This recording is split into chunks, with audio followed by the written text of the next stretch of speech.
Tuesday edition of the show. All across America on SportsMap Radio. All over the world on the SportsMap Radio app. Flanked by producer engineer extraordinaire Brian McDonald. I am Jason Page. The Jason Page.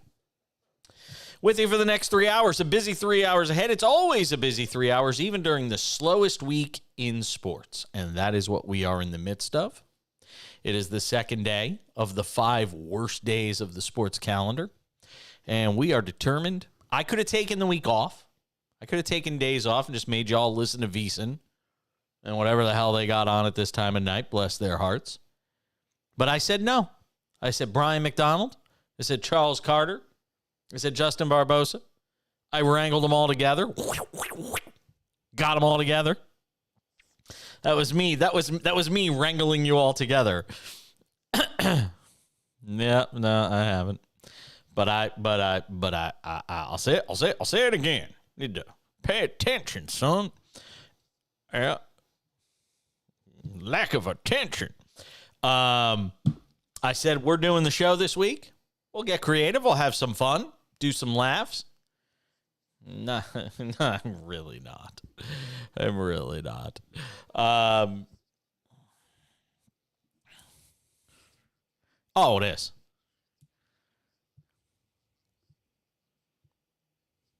Absolutely. I'll go for it. Okay. It's fine. I just, at the end of the day, I want to be here. Especially, here's the problem. I'm off for a week, the last week of July, first week of August for this badly timed trip to Alaska that we've got going on. So I got to cruise to Alaska. So, and the only reason we're going on a cruise to Alaska is I won it. It's not like we're rich or anything. We won this trip to Alaska. No, it happened late last year. We won a free cruise. We won a free cruise from a casino literally across the street from us. Let me tell you the dumbest thing in the world. We went to the casino to go have a steak dinner for, I believe it was my birthday, if I'm not mistaken. We went in September to go have a steak dinner for my birthday. When we walked into the casino, I walked up to the like customer service desk to see what comps I had so we could get a cheaper steak dinner because we're cheap. And this steakhouse is stupid expensive. It's like $200 dinner for two for, a steak dinner.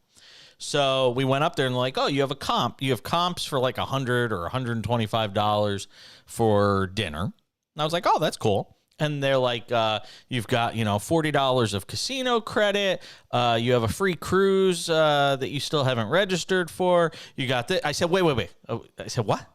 She buried the lead. The lady at the desk buried the lead. She's telling me about like $40 I have in casino cups, and then she glosses over the fact that I won a trip. Nope. She's like, yes. She said, we sent you a bunch of emails. I checked my email, nothing there. She goes, well, she's like, well, you've got 3 more weeks to register, so just come on back. And I live across the street. And I live across the street from the casino, so I went back, I registered, and I got a free trip for 2.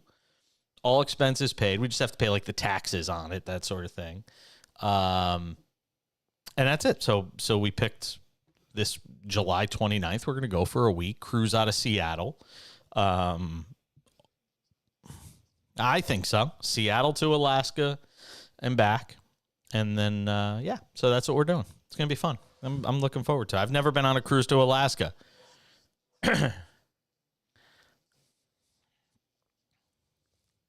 Yes. Yep. And we can watch the glaciers all melt in real time. It'll be fantastic. Yeah, we'll have Sarah McLachlan will be filming her next Save the Polar Bears commercial, and we'll be all set. Yes, it'll be great. Be great. Oh, we got a double. We got some action. Bottom of the 6th, AL looking like they're going to take control of this game. One out, second and third. AL leads AL in 9 years in a row. 9 times. 9 years in a row they've won this game, and if they get some runs here, it might be 10. Might be 10. We told you last night on the show, if you were listening, take the under on the NL for runs with 3.5, and take the over on the AL for runs at 3.5. So we've still got a chance to hit that. Bo Bichette's going to try and help us out. Oh, deep drive, right field. Oh, my God. Adolis Garcia was having a nightmare out there in right today. I mean, he made plays, but he was having a hard time dealing with the sun. Yes, he did. I don't know if that... Oh, that's Soto out there now. Yeah, that's the National League. So Soto's out there now battling the sun in right field. That is no fun dealing with that sun out there. Oh, the shadows are brutal.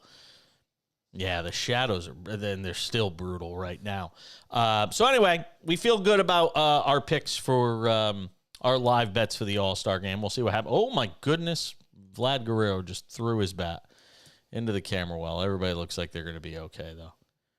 All right. Everybody going to be all right. So we're keeping tabs on the All-Star game, which means absolutely nothing. So they're not even playing for, like, home field or anything like that anymore. There were a bunch of things that came out of today from baseball, from the commissioner. We'll get to those coming up as we go through the program tonight. Right now, live betting, if you're so inclined on the All-Star game, where we are right now.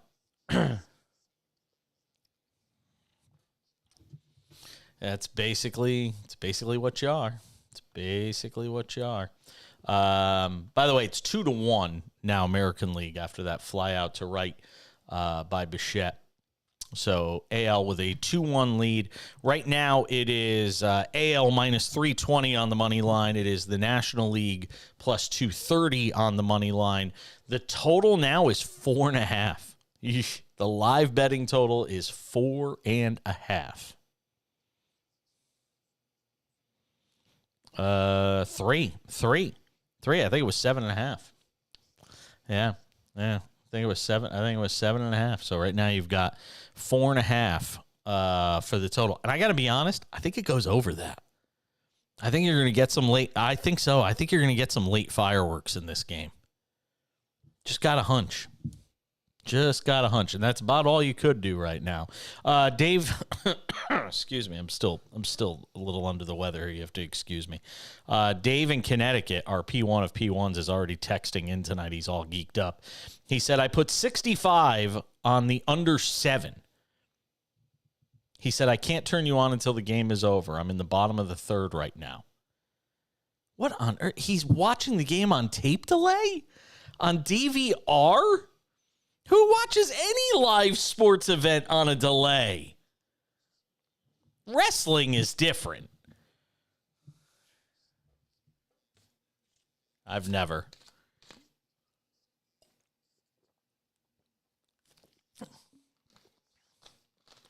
No, but yeah, I'd rather know where I stand now. Not where I'm.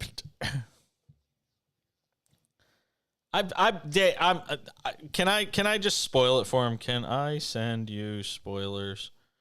I mean, come on. Tape delay, DVR. I don't get it. But it's Dave in Connecticut anyway. So AL leads the NL 2-1 as they look for their 10th win in a row in this game. And I think he sent me a number, Dave did. Under is 13-2-1 in the last 16 All-Star games. So the under was a great bet.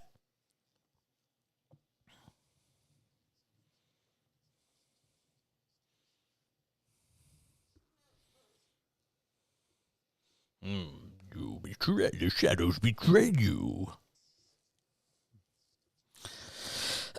By the way, can I just say this? And we'll expand upon this coming up in about 5 minutes. But let me just say this. If you are on Twitter tonight, or any social media platform for that matter, I am now on Threads, Jason Page 77. Yeah, you should. Jason Page 77. Maybe I'll follow you. just say this. If you are one of these clowns on social media tonight, and you are a clown if you're on social media doing this tonight, and all you can do is bang on the way the uniforms look in this All-Star game, face it, you don't like baseball. You're a baseball-hating troll. If all you can do tonight when this game started, especially with the way this game started, is sit there and bang on the way these uniforms look, who cares? It's the All-Star game. It's the greatest baseball players in the world on the grandest stage in Seattle, sellout crowd. You got Ohtani. You've got all these guys. And I got people, I don't like the way the uniforms like. This is why baseball isn't popular anymore. I'm like, come on, man. If that's the best you got, on baseball in the Midsummer Classic, then you just don't like baseball. Just say it. Just own it. Seriously. Like, who cares about the uniforms? It's the All-Star game. Have some fun with it. But Daryl Guru Johnson of 95.7 The Game was one of those people, and he's actually going to join us in 20 minutes because I challenged him to come on and talk about this. More to do. Stay with us.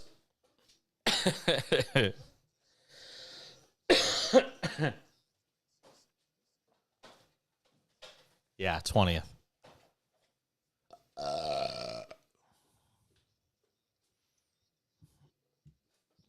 Actually, can you do me a favor? Can you give me a glass with ice, please?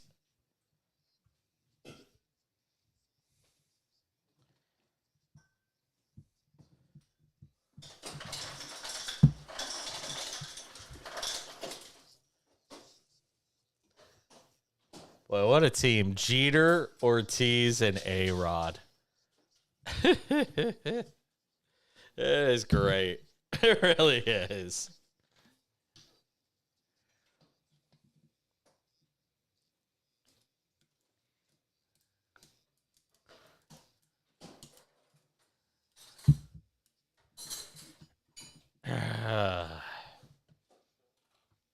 Uh-oh.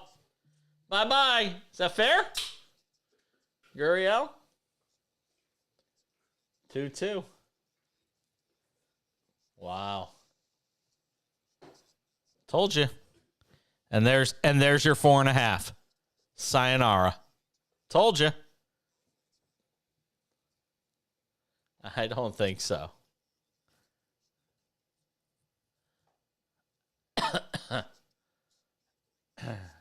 Why? They replayed it?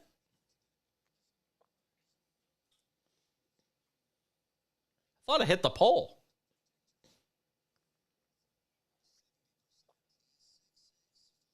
Oh my God, it's a mile foul. What are they doing? No, they blew it. You've got, not what's worse is they've got umpires in the out. They've got the 6 umpires set up, and they still got it wrong.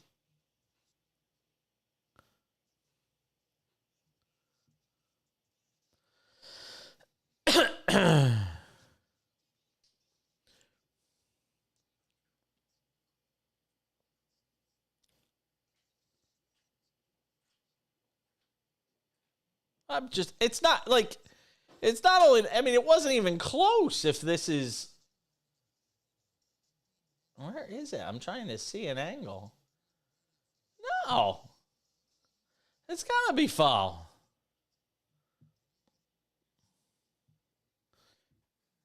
Yeah, I'm watching. I don't think we're that far off. They're showing what's his name holding his phone. They're clapping. They're showing clapping, Gurriel. Now they're showing A-Rod. Home run under review.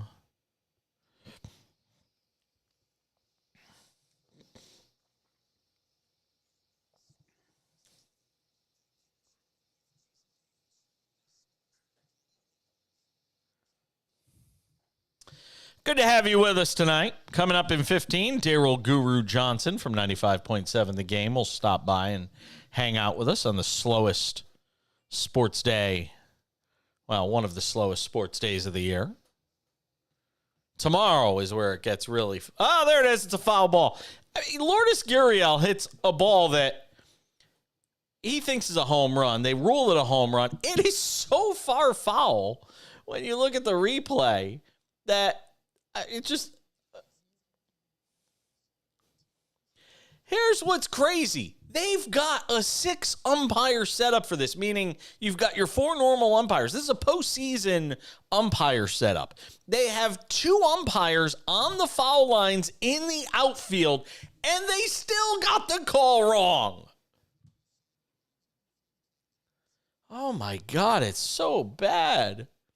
So just when it looked like it was going to be a tie game, and as I told you, I thought it would go over 4.5 when it was a live bet at 4.5. We're still stuck at 3 runs as it's 2-1. What are they doing? Are they changing pitchers after a foul ball?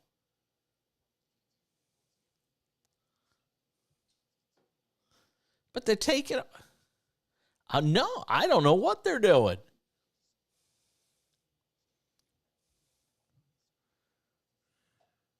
Yeah, Dusty Baker came out to take him off. How bizarre. What a weird situation developing out there at the All-Star game. And the live betting has resumed back at 2-1 American League with the total set at 4.5. So that's where we are right now as they play in the top of the 7th inning in gorgeous Seattle, Washington. So anyway, we'll talk with Guru coming up just a few minutes from now. We have a phone number, 1-800-224-2004. That's the call-in number, 800-224-2004. We love your texts even more, though. Shoot us a text. 888-670-8549 on the text line. That is the cash-in exclusive text line. I got a text line just for you guys. 888-670-8549.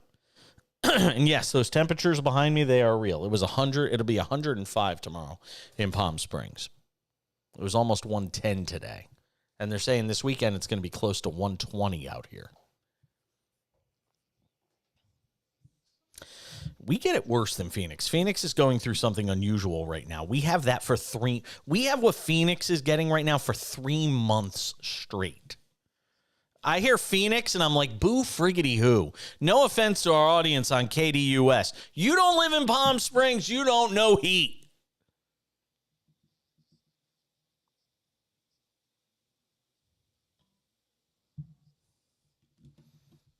Oh, yeah. Well, I was driving today at one point. It said 112 on the Tesla we're renting.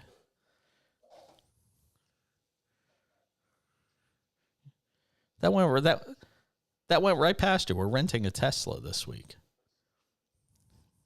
Yes. Yeah. We got a Tesla for the week because our car's in the shop. Oh, it was my husband that wrecked it. I would never wreck it. I'm way too good a driver for that. No. Oh, it's not even a question. I mean, it's just, it wouldn't even be a question. Yeah. Yeah, my husband, let me tell you something. Love him to death. Obviously, I'm married to him. So I love him to death. But every accident we've had with a vehicle since I've met him has been his doing. Let's just be honest about it. Don't walk out on me. He just walked out. He's mad at me. Listen, within like 6 months of us dating each other, we were driving in Northampton, Massachusetts, true story, and he jam braked at a stop sign that he picked up late. A cyclist ran through the back of our car. No, a guy on a bicycle. There was a dent in our car for 10 years because we never got it fixed. And it was the dent was from the body of the cyclist that was following us too closely, granted. But the cyclist went over the handlebars, boom, right off the back of the car. He was fine. He wound up being okay. And nobody got in trouble because, I mean, he ran into the back of us. And he was just following too closely and not paying close enough attention. But I'm like, you almost killed a cyclist because you jam braked. I'm like, come on. So this time he, with our humble Chevy Volt that we drive, because we are eco-conscious, he was backing out of our garage below our condo, and he hit a pillar. Yes, exactly. He turned the wheel to. Yes. You see, and this is what I said. It wasn't the back. He hit it with the front side. He was backing out, and as he turned into the pillar. And he did a lot of damage. It was $2,500. It's $2,500. $2,500 in damage. And we've been out with the car since July 3rd. And they're saying we might get it back tomorrow. And I hope we do, because this is the last day of our rental, which we have to turn in tomorrow. But it's the first time I've driven it. I've driven a Tesla. Could be. I've never driven a Tesla before. So I made it a point. We had a free upgrade with Avis. So I said, let's get it. So for 5 days, we've driven a Tesla, and it was the first time driving it. Here's what I'll say. A little mini review on the Tesla. And we're driving a Model 3, which is granted the lowest end of their models. I love the way it rides. It's definitely got some kick. Like, I went and tested it on some open road, like floored it to see, woo, and it kind of pushes you back. It's got some kick to it. But it is an incredibly boring vehicle to drive. There's nothing inside it. Because the inside of the vehicle is literally a monitor in the center of the front of the car and nothing else. There's nothing. There's no knobs. There's no dials. The only thing is for the windows on the side. Other than that, there ain't nothing. It's just so boring. It's a great ride, but I wouldn't go and spend, I think they start around 45 for the Model 3. I wouldn't buy one. It has nothing to do with the whole, Elon Musk is a, tyrant. I don't even care about that. It's just doesn't appeal to me. And I don't like any. It should, right? That's exactly right. Because I'm paying $8 a month for it. I should get a free check mark. The Model S is really nice. I like it. That's the most visually appealing model they have. I think the X and the Y are both hideous. I think the Cybertruck looks dumb. Yeah. But the Model S, especially like the Plaid edition, is really nice. But I wouldn't buy one. I'm going to buy. Plus, I want an SUV. It's just boring. It's just nothing. It's just boring. And again, the tech on it is very impressive. No, I want an SUV anyway. It comes back. Yeah. No, but an electric SUV. Yeah, I want an electric SUV. We've looked at like the new Chevy Blazer, the new Chevy Equinox. We like the Rivian. If anybody from Rivian is listening, let me tell you, man, I would give you free advertising for life if I could get an RS1. You get me you want to see a gorgeous vehicle? If you ever get a chance, go look at the Rivian RS1. Rivian. It is so, yes, it is Rivian. It is so sexy. Oh my God. Like, I just, if I say what I want to say, you're going to have to dump me. So I can't say it. But it makes me feel a certain way. Let's just say that. It is just a sexy vehicle. And they're phenomenally made. And they get, great range. Yeah, the SUV, not the pickup, the SUV. Yeah, the Rivian SUV, R1S, sorry. It is just so sexy. Like, that would be it. That that's the vehicle I want. If I had FU money, that's the vehicle I want. See, those companies don't do.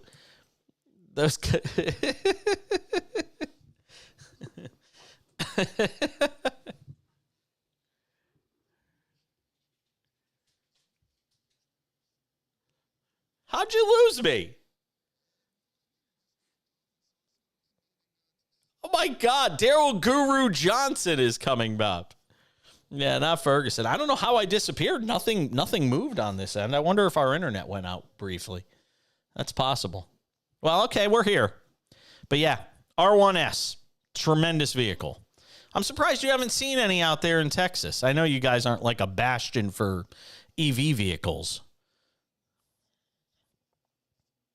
Oh, it's such a sexy vehicle. All right, Daryl Guru Johnson from 95.7 The Game in San Francisco on the other side. I am Jason Page. I'm the host of this show, believe it or not. We're coming back. How did I, where did I disappear? Was I in the middle of talking? How weird.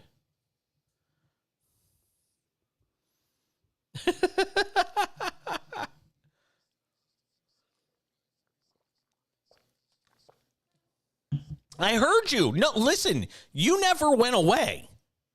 Yeah, that's what I'm saying, which tells me it must have been something on your guys' end because I never lost you. Did you have any issues with the previous show?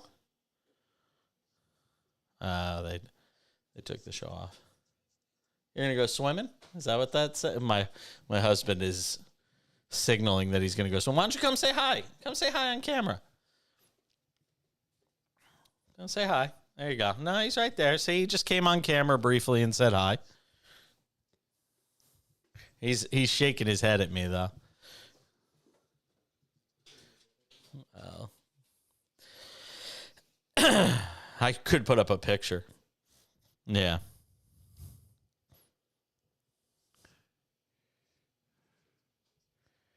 Kevin Burkhardt used to be actually a buddy of mine that I could get on, and now he big times me. I've texted him. He doesn't get back to me. Yeah. KB and I used to work together at Sirius XM. It's always funny to sit here and see people I've worked with or shared airtime with and stuff like that, and they're all doing like amazing things, and I'm not. It is the worst feeling in the world. It really is. Oh, it's such a kick in the dick. Yeah.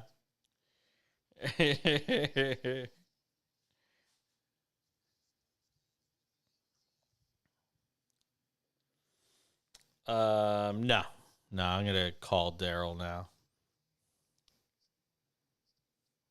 Daryl Ferguson. I heard that. I was like, what? Saying they all look alike?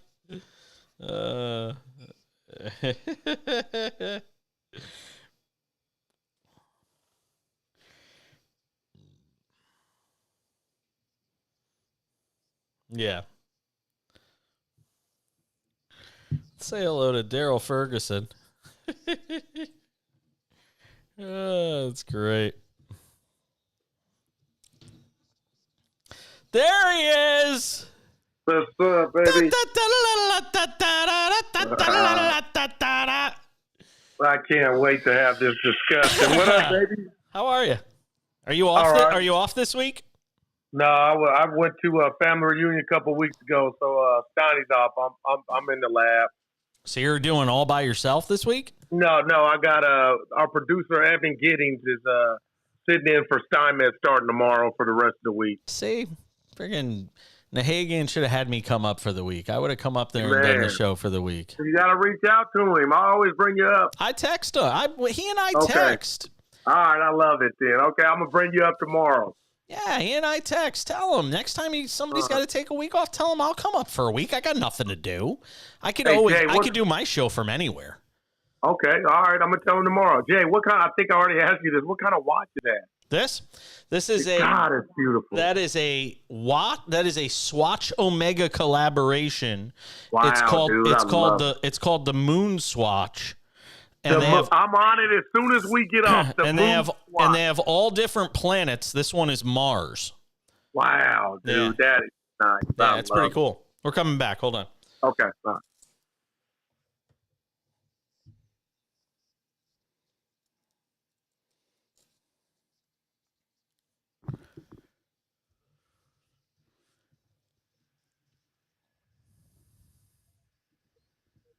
Good to have you with us. SportsMap Radio, SportsMap Radio app. I am Jason Page. All-Star Game in full effect tonight. So as the All-Star game started, I got into a mood because I was reaching out and looking around on social media. And a guy I used to work with in San Francisco who no longer works there, Damon Bruce, put up this post talking about how I can't stand the jerseys. The jerseys look terrible. This is why nobody watches baseball. The jerseys look awful. And I'm like, dude, if the jerseys if you're banging on the jerseys, you're looking for a reason to bang on baseball. It's the All-Star game, for crying out loud. So I put a post up. And lo and behold, my old partner up in the Bay Area, one of the few people I would ever co-host a show with tomorrow if I had the opportunity, Daryl Guru Johnson, who hosts middays at 95.7 The Game in San Francisco from 10 a.m. to 2 p.m. Pacific, gets on me and he says, no, the jerseys matter, Paige. He says, the jerseys matter. He said, the sport's dying. That's what Guru said. I'll read the exact message. He said, uniforms matter, Jason. The sport is dying and can't get out of its own way. It's tradition, not MTV rockin' jock softball. Here to answer for himself now on the show is Daryl Guru Johnson. Hello, Guru. Jason, I love you to death. You hurt me. You hurt a lot of people. And I think you might be mad that everybody seems to be on one side. But the I don't care, you can wear anything. What about Pete Rose, Dave Parker's throw in the All-Star game, the Ray Foster getting ran over by Pete Rose, the special stitching that goes into a Major League Baseball jersey? You want to use this forum to showcase all 30 beautiful uniforms, and we got this cockamamie stuff. It does matter, Jay. I'm shocked that you're not okay. No, you're okay I don't care. And I don't want to hear about Dave. Let me tell you something. Nobody listening to this show knows who Dave Parker is. And the only reason, and let me tell you, the only reason they do know who Dave Parker is because I actually brought him up last night because he should have been the MVP in 1985 when Willie McGee won the MVP. I agree. And he had a great career. He did win an MVP, I think, in 78, something like that. So I mean, yeah, great player. But that's the only reason anybody on this show would know who Dave Parker is because I brought him up last night. Pete Rose, on the other hand, everybody knows who Pete is. I'm going to give you a point on the other part of my tweet. I did mention, and I need to clarify, that the sport is dying. The checks are cashing, baby. And you are right in regard to attendance is up 6 to 8% this year. We're not talking. That's neither here nor there. Wall Street, whatever, you're cooking the books, what have you. Baseball is dying in the streets. It's a regional game. The popularity. It's a regional game. Nobody's getting together. The bars aren't showing the games. That's an issue. You are right. The checks are cashing, but baseball is boring. Not to me. I love it. You think it's boring? Wait a minute. So wait a minute. Time out. You don't like the changes? Now look, I'm the first one to complain that games are too fast now. I can't stand games. Oh my God. Okay. There was a game last week before the All-Star break. It might have been a Giants game. Hour 50 minutes. Yes, it was an hour and 50. You're right. I'd ask for my money back for the amount of money. For the amount of money I'm paying for tickets.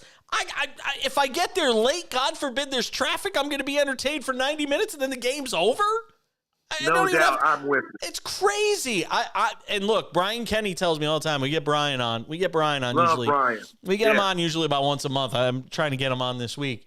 And he crushes me for saying the games are. He loves the faster games. He loves the pitch clock. Where you got to go, Jay? You go golf. Yeah. There's no clock. You go do whatever that you find. I just hate the Joan Rivers, the facelift that baseball's trying to do under Manfred to appease a crowd or kids that are on their phone, and even the adults are on the phone. The phone ruined baseball. Go! The kids aren't going to watch unless it's about a 35-minute game. Trimming it down, trimming it from 3 hours to 2.5 doesn't matter to kids. They want it to play like MLB 2K, where it's over in 35 minutes. And if you can't do that, they're not watching anyway. Goo, they're not watching anyway. But I will say this: I was screaming from the rooftops about the pitch clock, Jason. That was the best thing to happen. the action is there. I hated the shift because I couldn't just trick myself to say that used to be a hit. Now I like it. But Jay, the popularity, I don't get it. I don't know where they're at. But this uniform stuff does not help to the purists. Nobody cares. And I'm the purist. The purists. There are no. You're all dying off. You're all dinosaurs. Purists are dying off. And guess what? Baseball doesn't want the purists. They want the kids. Now, granted, as I said, I don't think they're going to watch anyway because unless it's a 35-minute game, they're not watching because their attention span is like a mouse. But at the end of the day, they're at least trying to do something to speed up the game. I love the stolen bases. I love the step-off rules. Yeah, I'm with you. I love, especially, there are teams in baseball this year. Everybody's wondering where some of these teams come from. It's because they don't got all the big boppers, so they're all running. Everybody's running. Do you miss the DH? You mean the DH being exclusive to the AL? Yeah, excuse me, exactly. Yeah. No, I don't care. I meant to say the pitcher's hitting. Okay. Yeah, I don't really care that much about that. That doesn't matter to me too much. Yeah, hey, can I tell you this? I would love to see it. I don't know if it's going to happen. I would love to see. I don't know if they have the pieces in the system to do it. I would love to see the Giants trade for Ohtani. I would love it. It's a dream of mine, no doubt, man. And they've gotten blue balls from Stanton to Judge, Correa fiasco. I'm with you, Jason. This is a must. But I got to be honest. San Francisco, I'm from the Bay. I'm not being a homer. No. When I first met you, one of the greatest cities in the world, but stuff is going on politically, and you talk about the streets or what's going on or not going on in San Francisco. I do wonder. He knows that. This ain't San Francisco of 1990. It's some things that Stephen A. Smith, they're talking on the pregame. I don't like going to San Francisco. We know what Barkley does. I wonder if that is going to affect Ohtani becoming a Giant. Yeah, but I hate to go there. But here's the problem. Have you been to L.A. recently? No, I haven't. LA's Jay, what a you about to tell disaster. me? LA's just as bad as San Francisco. Maybe now Okay. I get the fact that Market Street is a ghost town and it looks like The Walking Dead Okay. and all All that right. stuff. I get that, but LA's got so much of that same problem. California in general has that problem. And if the idea is he wants to stay on the West Coast, if this whole thing is Ohtani wants to stay on the West Coast, then where's he going? He going to go to Seattle? He going to go play for the Mariners and upstage Ichiro? I don't think he's going to do that. Eerily quiet, and I think that's where he's going to the Dodgers. And I think their lack of off-season additions last year was them saving up to go all in to get him in the blue and white. But if you are the Giants and you can only get him as a rental, do you do it? Because I think they're going to – if you're the Angels, you know you're not keeping him. You can't win. He's made it clear if the team's not winning, he doesn't want to be there. If that's the case and he's available on the trade market and you know that worst case he's a rental, best case you're going to have a chance to try and get him in the offseason. You try to wow him for 2 months in San Francisco. You make a postseason. Let him get a taste of San Francisco in the postseason. Do you part with some of those big prospects? It's amazing, Jay. The show after us, Willard and Dibbs, brought that up today. Would you rather win a World Series this year with Ohtani as a rental or not make the playoffs and get Ohtani for the next 6 years? My thing is, if you're telling me I'm just going to be a stopgap, no way. And I don't know for sure I'm re-signing him. Why would I give up a Harrison or a Luciano? I mean, I would be more hurt that we had him and couldn't convince him to stay. I would need to know, dude, we're giving up these prospects because you're going to retire but let's be Jay. honest, man. Luciano could be Patrick Bailey. You're right. But, I mean, let's be honest. You could have another Lincoln Patrick Smith. Bailey, and they could look at Casey Smith. They could also be Joey Bart. You know what I mean? It could go either way. Ohtani's a guarantee. You get him for how long, Jay? Dude, if it means having a shot to win a World Series, I think and then you take your chances with getting getting you're going them. for the now. You're going for this year because, I got you. Wow, man, so. I hear you. Yeah. I'm interested to see, but I just think the Dodgers, like the Giants for whatever Farhan, and a lot of people, he just put it out there that he was trying to dance with the big dogs. But I really thought the news was going to break the Judge and that Fresno connection, which I fell for. I thought he was coming. And, Jay, they just haven't done it yet. And maybe that was a go ahead. I'll tell you another team that I think could go make a run at him, even though he'd only be a rental. No, God, the Yankees. The Yankees don't. The Yankees farm is starting to get depleted. I'm so tired of Boone. No, but Boone's awful. Don't get me started. Boone's awful. All right. Baltimore's got the prospects, but they don't got the city. Not the nightlife. Not to have them not to keep them. I'm just saying as a rental. Okay. All right. Okay. All right. I hear you talking. Right. I think that's a long shot, but it would definitely help them in their chances. I gotta go. I'd keep you all day if I could. I'll see you later. I'll talk to you later. All right. Okay, Jeff. Say hi to Matt Nahagian for me. You're coming back.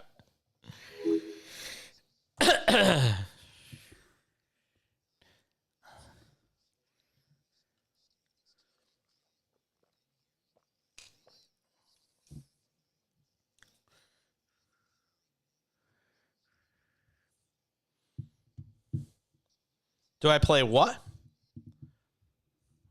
No, what is it?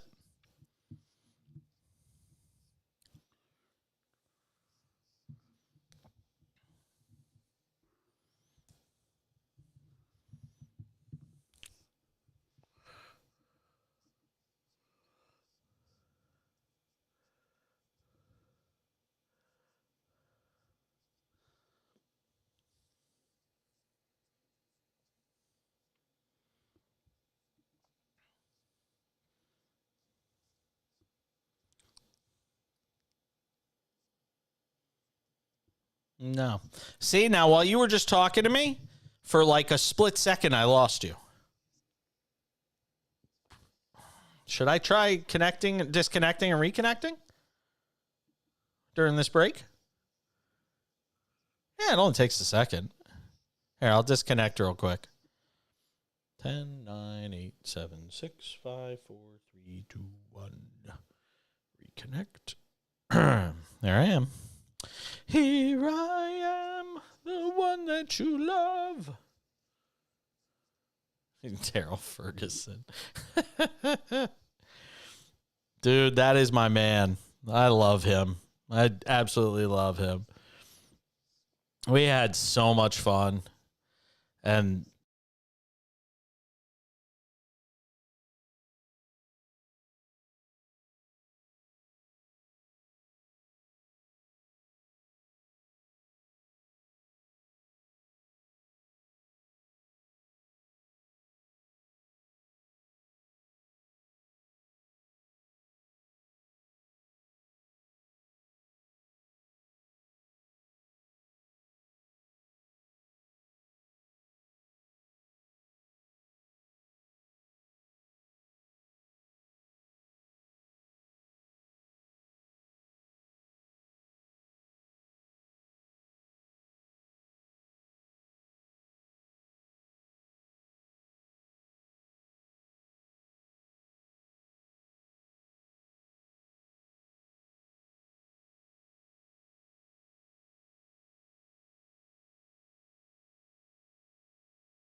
of you on the video side. Sorry on the video side. I just started up the audio again. The video was there. I just didn't. I had the video muted, audio muted. I was just saying Baltimore, to me, if you're a team that's going to do Ohtani as a rental, Baltimore's the team.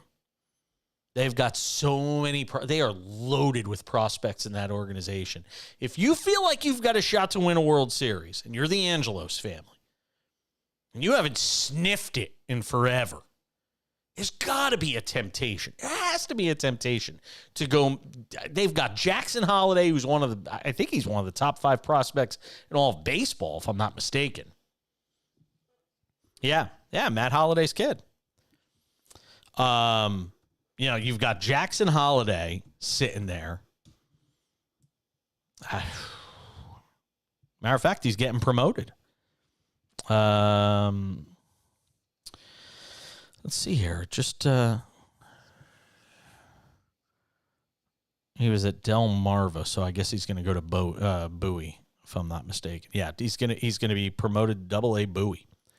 So he's already going up. Well, he's hitting 331 with 7 home runs and 51 RBIs and 20 steals this year at Class A, Delmarva, and Aberdeen. So, I mean, that's a no-brainer. They've already brought up Westberg. They've brought up Colton Cowser. They've got Adley Rutschman. They still got Grayson Rodriguez they're trying to get right. I mean, they've got prospects out the wazoo. They got Kobe Mayo, Heston Kjerstad. Oh, I love Carol. Did he do anything? Kjerstad's awesome. I got fantasy guys on my roster. I got nerds. I've got 2 or 3 of his autographed cards. Kjerstad. Yeah. I got a great Gunnar Henderson auto too. That's just sitting there. I got a Tovar auto that I'm literally holding up on the screen right now, numbered to 50.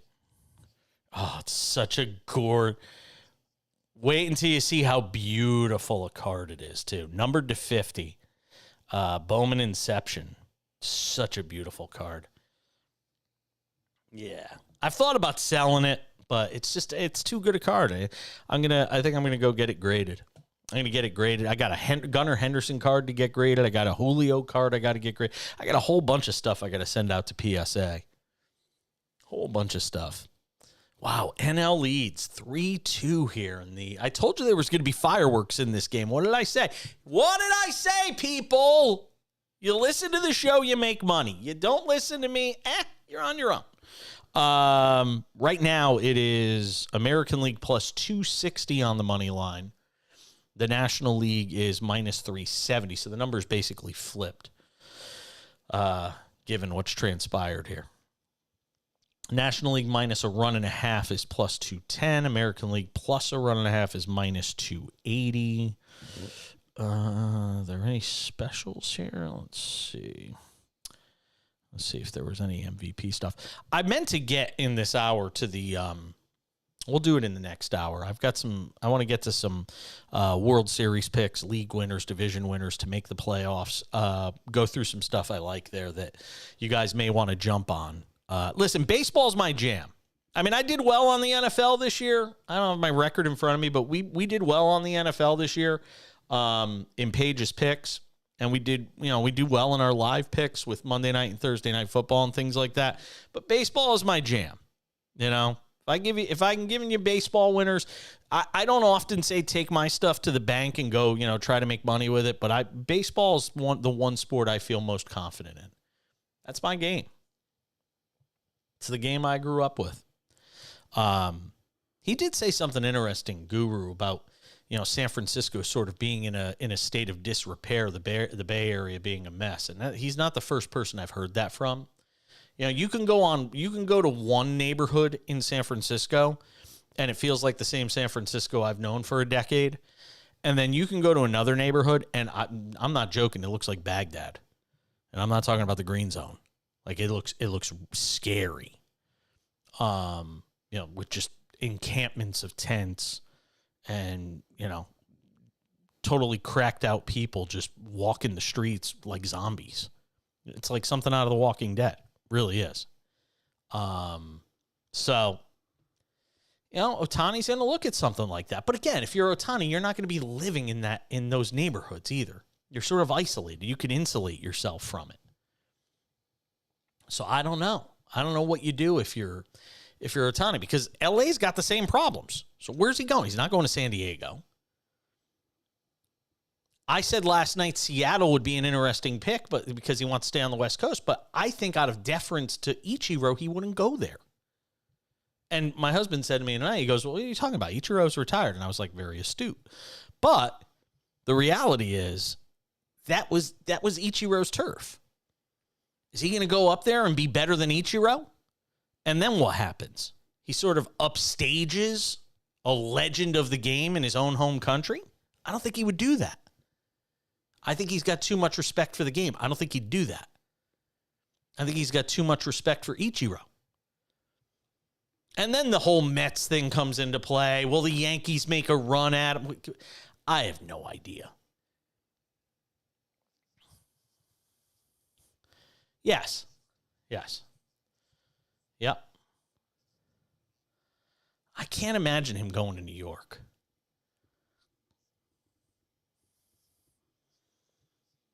Well, on the rental, he didn't have a choice. He didn't have any options there. But, look, if Steve Cohen, with all that money, decides he's going to make him an offer for $750 million, if Steve Cohen says, here's 10 years, $750 million, Ohtani going to say no to that because it's New York? I don't think he does.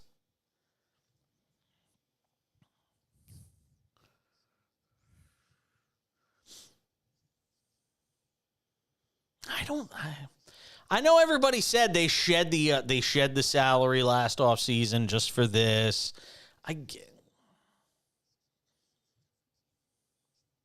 Yeah. I guess I'm hoping he doesn't go there. And it's not any hatred against or animus against them. It's not. Yeah, I'd like to see him. I'd like to see him go. So I mean, even the Yankees. At some point, I'd look at it and just go, "Really, the Yankees? I mean, come on, give me a break." I don't know. Boy, they're showing Kathy and Carissa Thompson on camera, and it was like they were showing them through the grayest, muddiest lens ever. What was that? It was bizarre. Okay, Kenley Jansen in for the American League. Top of the eighth, 3-2 National League. 2 outs, runner on second. We'll keep you posted. I thought this game would be over in the first hour of our show. Who knew? We'd have some more sports to talk about in the second hour of the show. I got a whole bunch of items on my wish list tonight. We'll get to those. Another hour of the cash-in right around the corner on SportsMap Radio. Stay with us.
Dude, did you see the pictures of Mark Zuckerberg shirtless working out with a couple of UFC stars?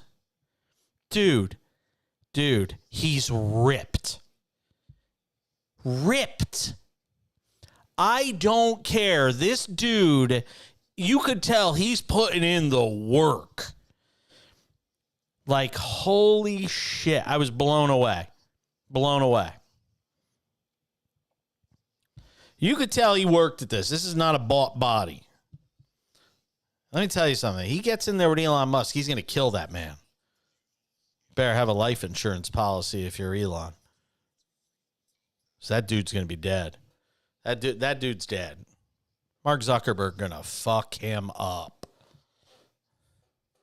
That's my last segment of the show tonight. Hey, man. It's All-Star Baseball week, baby.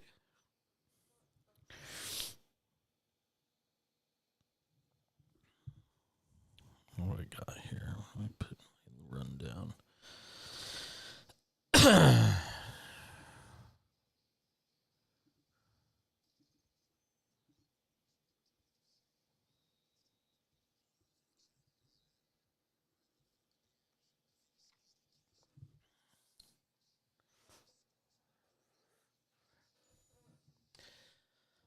Another hour of the show starts right now on SportsMap Radio and the SportsMap Radio app.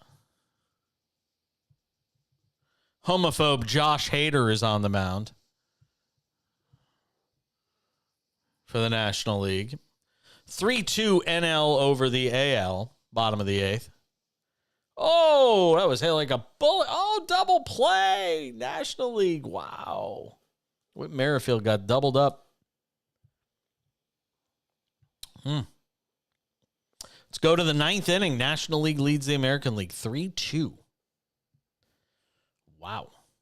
Nice play.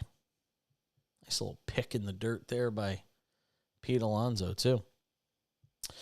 So, a lot to get to in this hour of the show. We are guest-free for this hour. 1-800-224-2004 is the phone number. 800-224-2004 if you're watching the All-Star game. Do you really care about the jerseys? That was the reason I had Daryl Guru Johnson on. Yeah, do you care about the jerseys? Brian, do you care about the jerseys? Brian doesn't care about the jerseys. See? Brian gets it.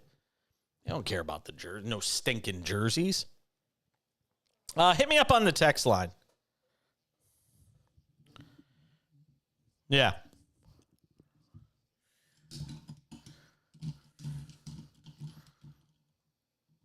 See, he doesn't care. There you go. See? Even Charles don't care. Nobody cares.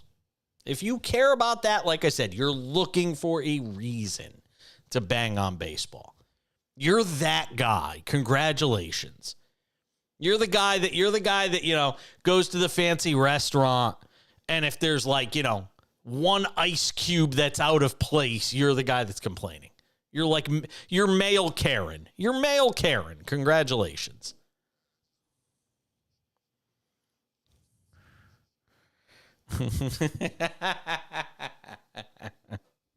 Come on, Charles. Don't be like that. Don't cause no stress and strife. Did any of you guys try the Grimace milkshake, by the way? It's gone away now. Nobody tried. Yeah, it was supposed to be like some berry sort of thing. I don't know. Yeah, I don't know.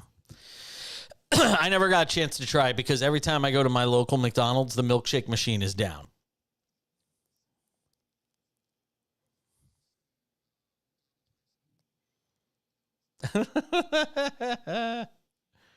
Yep.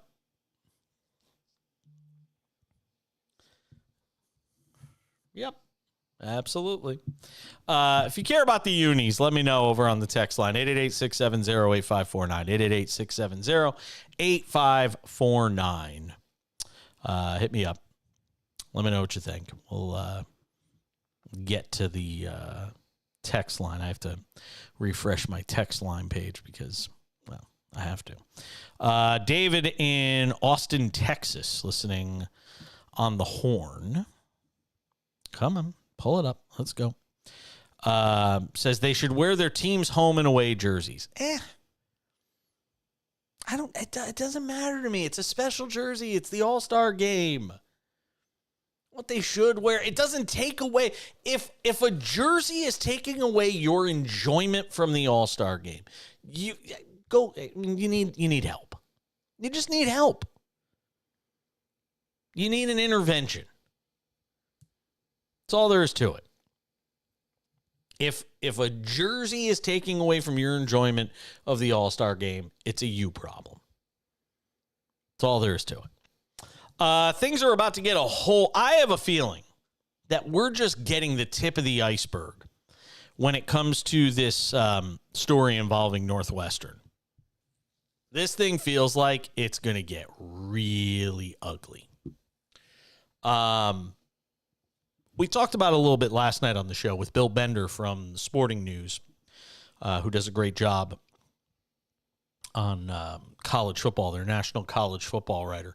Mike Freeman wrote a great piece over at USA Today. And the headline is Northwestern's football scandal was also about hardcore racism. Coach Pat Fitzgerald was fired. That's a start, but Northwestern has to confront a terrible question. How did it allow a racist team culture to grow? And he goes into, all the details on this. I'll still say the greatest part of this whole story, if there is a greatest part to such a horrible story, is the fact that student journalists at the Daily Northwestern were the ones that really led the way on this story. And in a day and age where you've got the New York Times and LA Times basically saying, bye-bye to our sports sections. We're going to just outsource it to The Athletic. The Athletic or The Ringer? Which is it? I forget. I don't know. Yeah, it's The Athletic. Thank you. I got to trust my instincts. Sometimes I think my brains are mashed potatoes and they might be a little more boiled than mashed. Yeah. All right. So, you're talking about a situation here where students were the ones who went and did the hard work on this story. Not the ESPNs or all these guys who all came in late. The Daily Northwestern detailed extensive racism black and brown players say they faced in the late 2000s. I mean, and if you're Northwestern, okay, it's a nice start firing Pat Fitzgerald, and he's going to do what he can to try and fight this, and that's mostly that's for optics and wanting to get paid and trying to figure out a way to stay in college football, to get another opportunity to be a head coach somewhere. Because as of right now, can I tell you something? I don't care if he knew or he didn't know. If this was going on under his watch for as long as it was going on, and he didn't know, then he should be fired anyway.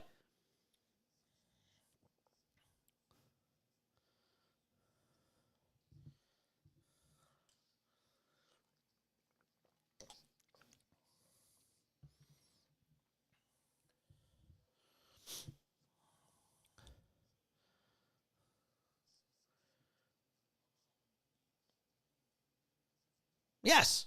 And by the way, it's not as if this guy is the greatest head coach in the world. The team's basically been a 500 team over the course of 16 years. Yeah.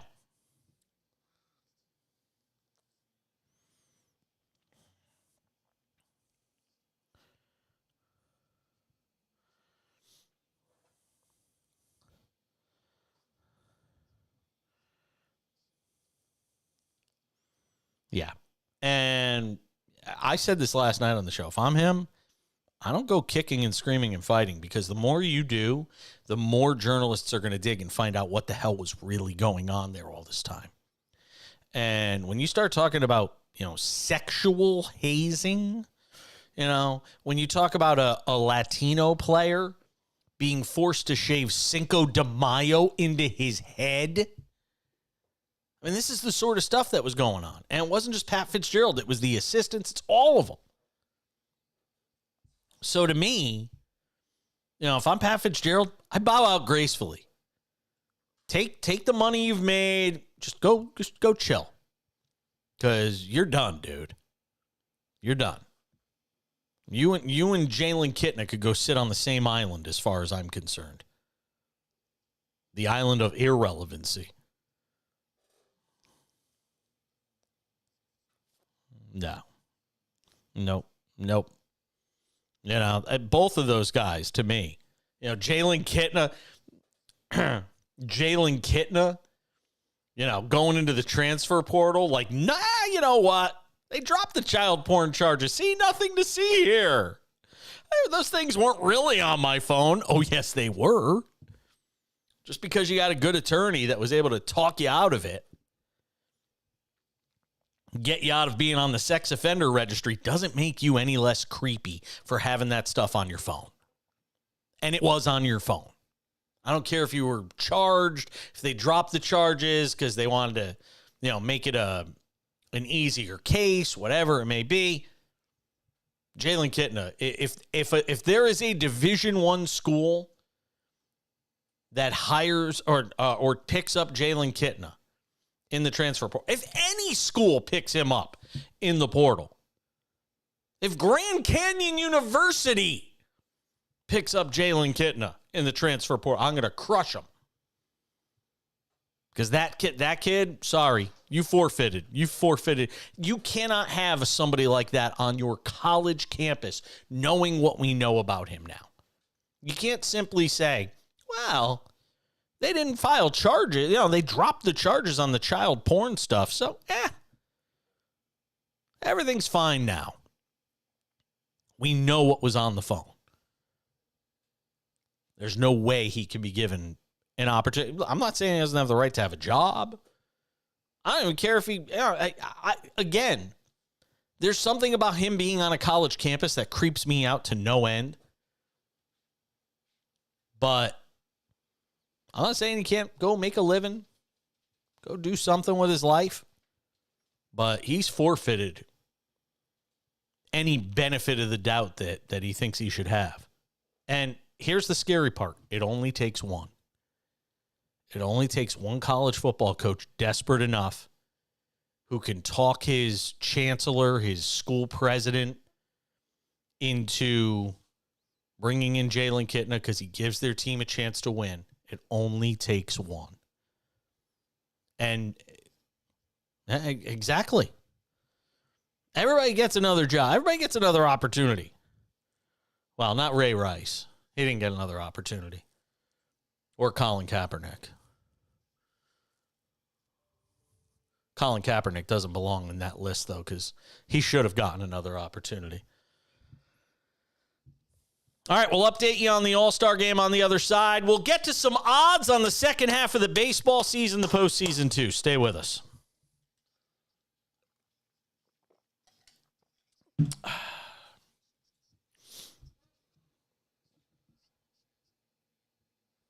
I think you're right. Yeah. Adrian Peterson. How was the pool?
Wander Franco trying to do something here for the AL. Nobody out.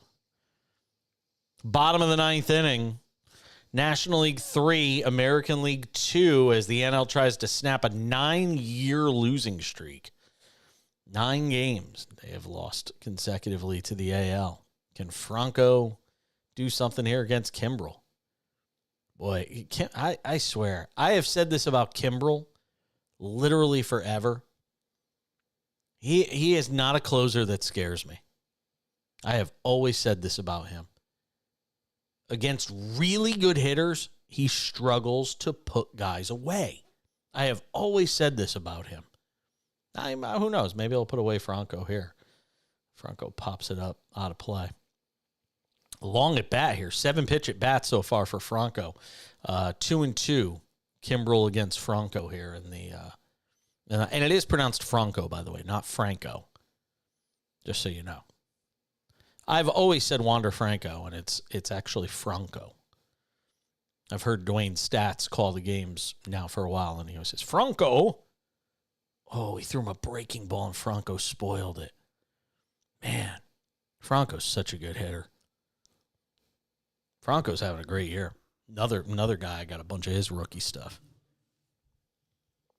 But I don't have any of the unfortunately, I don't have as many of his cards as I wish I did, because last year I didn't do a lot of color. Oh, he just got it in on the hands. Did he get enough? Oh, Soto at the wall makes the catch. Like a step in front of the wall. Yeah. He just missed it, though. Whew. Wow. Yeah. Yeah. Oh, let's see. I'm looking at the replay now. Oh, yeah. Yeah, it was a little on the label. A little closer to the label than he would have preferred. I didn't think when he hit it, I didn't think it was going to be that close.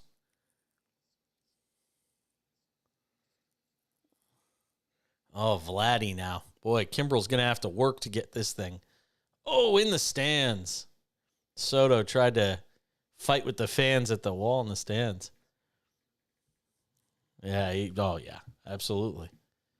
Well, he was able to get Franco. Now he's got to go against. Yeah, it's true. It's true. Oh, yeah. Yeah, Soto went into the stands to try to get that one. The fans had every right. Everybody was good. Everybody was on their best behavior over there. I just can't believe the National League's actually going to win a game. Oh, I'm rooting for. I want some absolutely bonus Cantos. Boy, Kimbrel went up the ladder there and smoked one past Vladdy. So it's 0-2. I'm just waiting to see how this game ends, and then we'll get into the baseball odds stuff. I'm like a moth to the flame here. Got to watch this stuff. Oh, he struck out Vladdy. Made it look easy. Eesh. Come on, Vladdy. You got to put up more resistance than that. Who's the last hope here for the AL?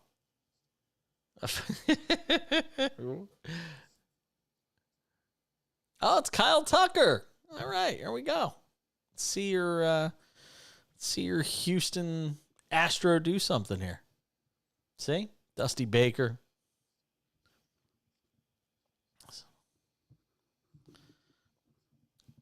See, Dusty Baker couldn't get his team across the finish line. See? Couldn't get. Yeah, it took him forever. My God, he had to coach till he was 100 to win a World Series. I mean, my God. He had to coach forever to win a World Series. My God. I mean, you were saying Derek Jeter actually had some interesting comments about the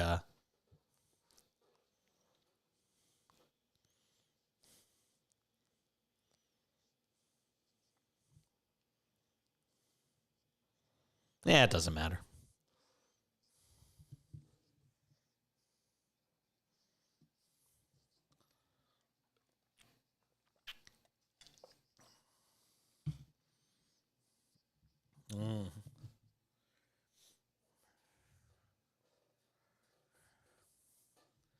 Blah, blah, blah, blah. Experience.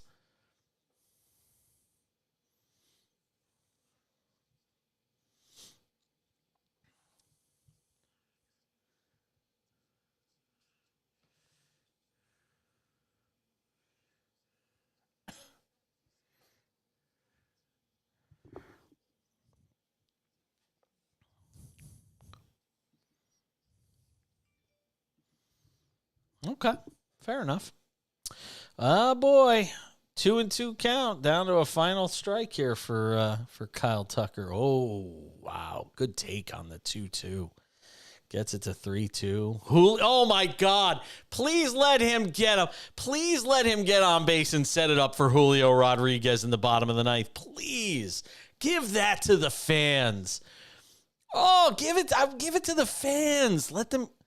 Inside ball far. Julio's going to get it at bat. Oh, my God. You can't set it up better. Tell me baseball's dead again. This is great. Come on. Here's the problem. Here's the problem, though. Here's the problem. You know where I'm going to go. It's 11:20 at night on the East Coast. It's 11:20. Yeah, but I saw that. Yeah. It's 11:20 in the night. Yeah, that's the thing. I'm not keen on the fact that. Yeah, it is. I agree.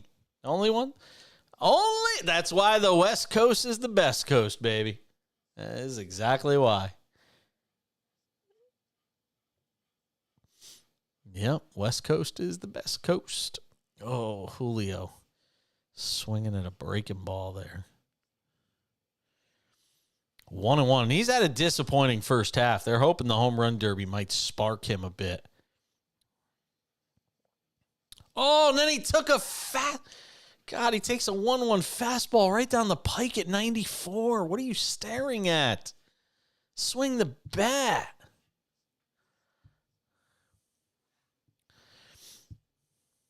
Yeah.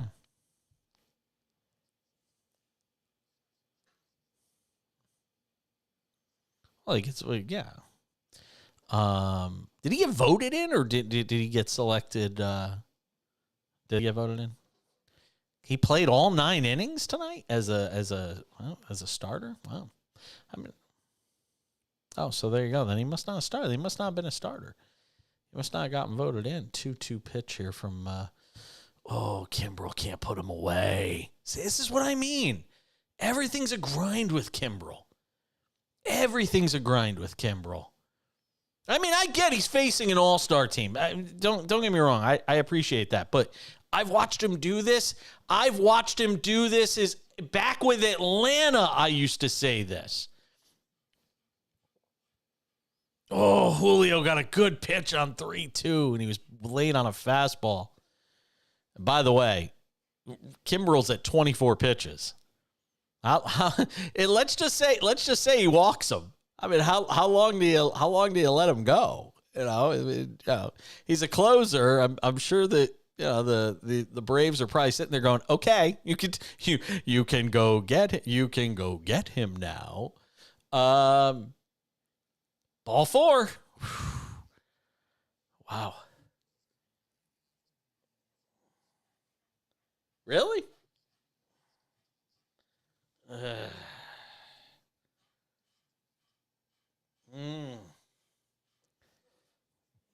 Wow. Yeah, he missed. That's a great eye by Julio. Base hit ties the game. Yeah.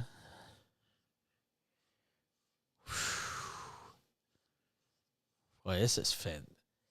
Like I said, man, it's a great end. And again, it's an exhibition. This is a good ending.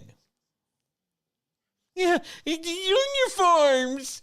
The uniforms are terrible. Oh my God. This is why baseball's dying. The uniforms. Ugh. Just go away. Seriously. Yeah, just go away. Will you stop owing and on? You're ahead of me. Cut it out. Cut it out. Cut it out. Stop. I don't need any sound effects. We are. I don't hear any music though. Ooh, that's a questionable strike call down and in. 0-1.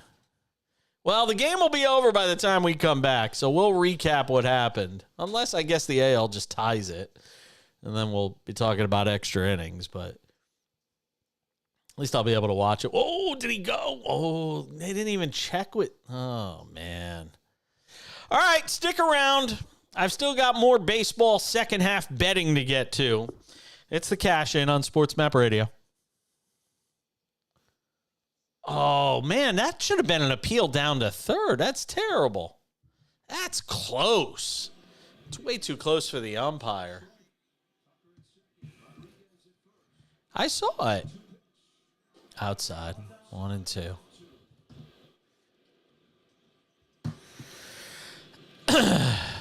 Stop. Oh, man. Stop. You're killing me.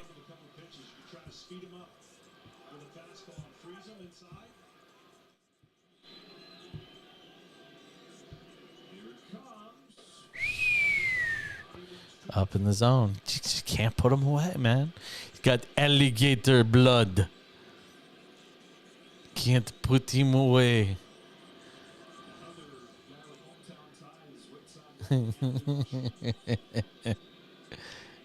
Hey, stick it in you. Oh, he blew it by him. Wow. Threw like 30 pitches to do it.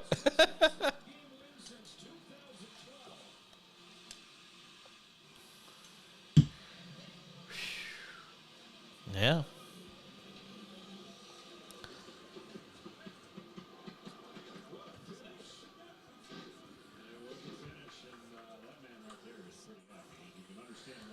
Elias Diaz, the hero. He's going to be your All-Star Game MVP.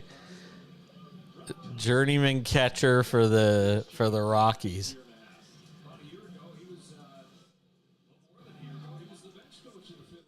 What? Oh.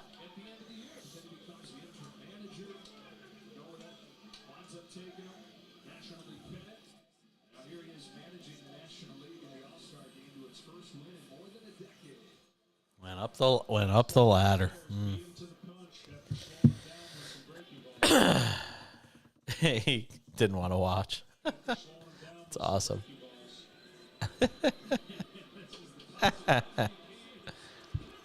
It's cool that they all cared, you know, like that they were into it. That's awesome. I still wish it decided home field. Yeah, it didn't bother me because they were playing for something.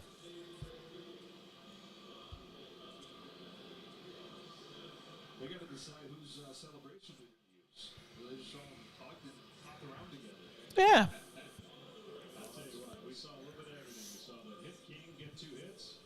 We saw some power and some great defense. Let's go down to Tom Verducci. A nice show. Yeah. Kimbrel, first you got to take me through the mound conference. You have the tying and winning runs on base. Will Smith comes out to the mound.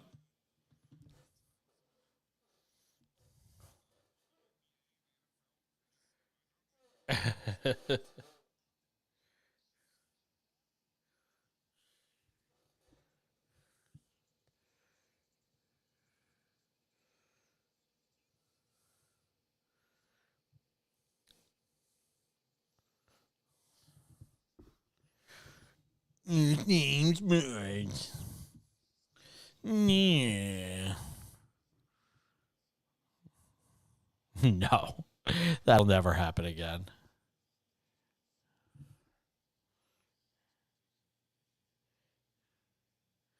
Nope. That's it.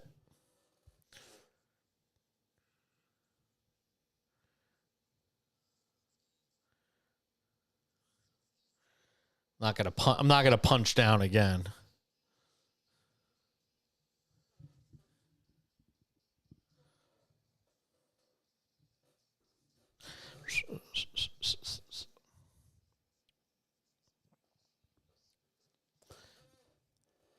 In the words of Howard Cosell, it's over in Seattle.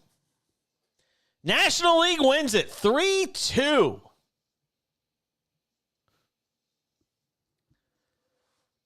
Craig Kimbrell striking out Jose Ramirez with runners on first and second.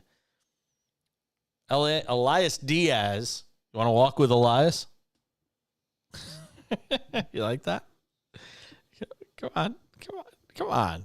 Elias is still in WWE, isn't he? Who wants to walk with Elias? The National League does. Rockies catcher, a 2-run home run, turns a 2-1 deficit into a 3-2 win.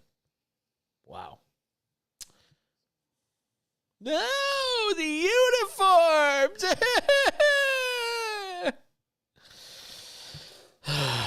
Save me. We're halfway home on this Tuesday edition of the show. Kurt Heelan will join us on the show tomorrow night. Pro Basketball Talk, NBCSports.com. Get his impressions. I don't do impressions. We'll get his impressions on Victor Wembanyama's 2-game run at the Summer League. It's so stupid. Brittany's just a train wreck. I mean, really. You know?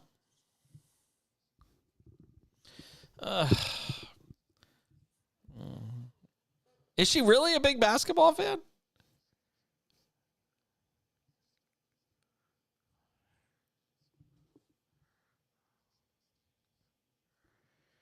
Jesus.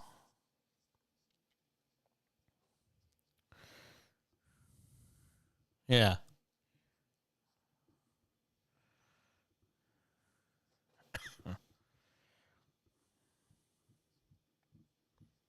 All right. World Series odds. And as soon as we get official word on the MVP, we'll let you know. World Series odds. Let's go through some of these and see where we could find some value. World Series odds. The Atlanta Braves are plus 360 to win it all. The Tampa Bay Rays are plus 450. I think they're incredibly overvalued right now. That has basically been a 500 team since, the 25-game mark of the season. I don't think the Rays are a World Series team. I don't care what their record is. Excuse me. Or if they're in first place. Sorry, I didn't hit the cough button there. The Dodgers are plus 480, which, again, even for them seems a little overvalued.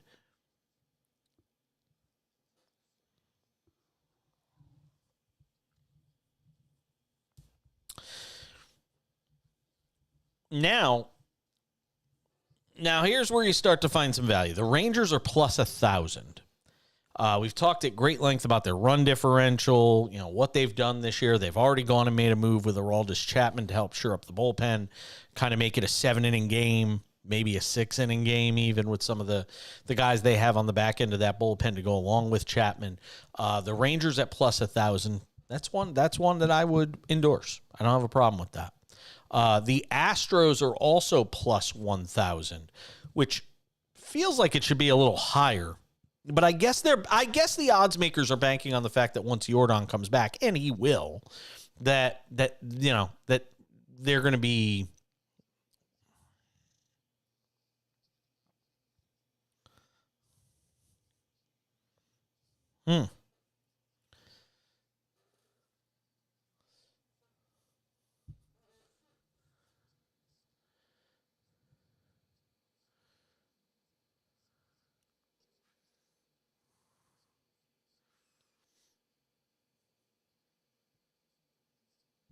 Yeah, plus 1,000 on Houston.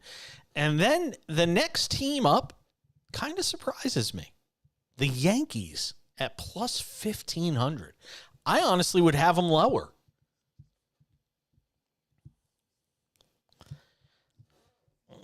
Yeah, plus 1,500 seems low. I would probably have them at plus 2,000 or more, given what they've been through the first, 80-plus games of the regular season. And I say that as a Yankee fan. Oh, God.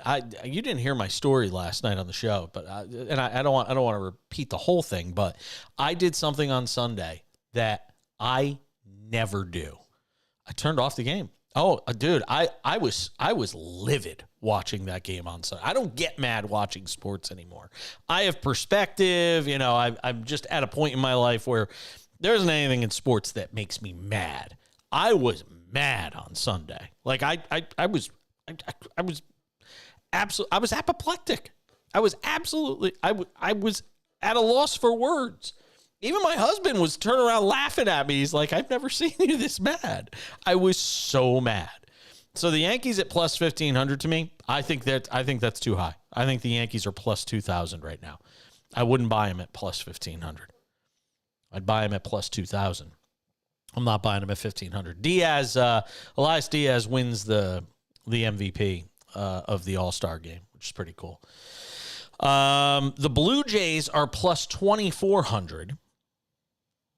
Even though they have a better record than the Yankees. And again, I think part of the calculus with why the odds makers have the Yankees at plus 1,500 is the same reason why the Astros are plus 1,000. And that is they expect Aaron Judge will be back at some point and he's going to make a difference in the lineup. And they just got Rodon back.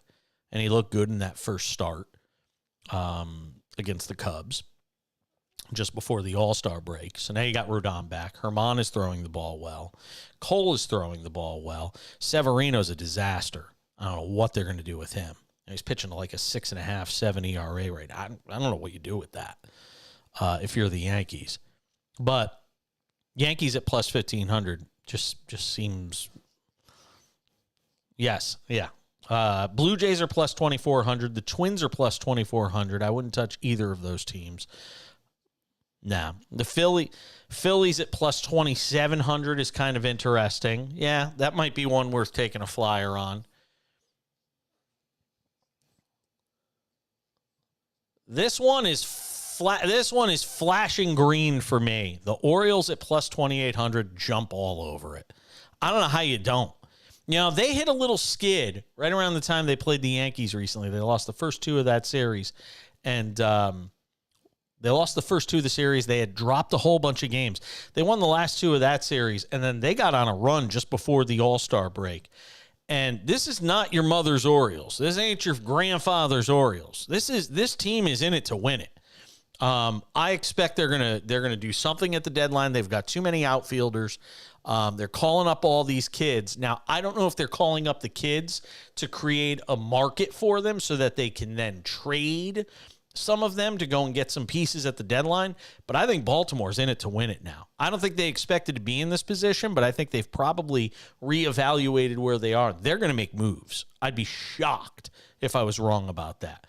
The Orioles at plus 2,800 to me, hit it over and over and over again if you can. I love that pick. And the Diamondbacks at plus 2,800. I mean, I know everybody's expecting these teams that, you know, that got off these nice starts to eventually fall by the wayside. You got a 90-game sample at this point. This is not a small sample size for. Oh, yeah. Yeah, it is. Mm-hmm.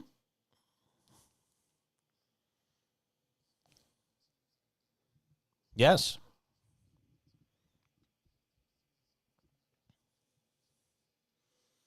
Mm-hmm. Yep. Yeah, I think Baltimore at 2,800, the Diamondbacks at 2,800. I love both of those.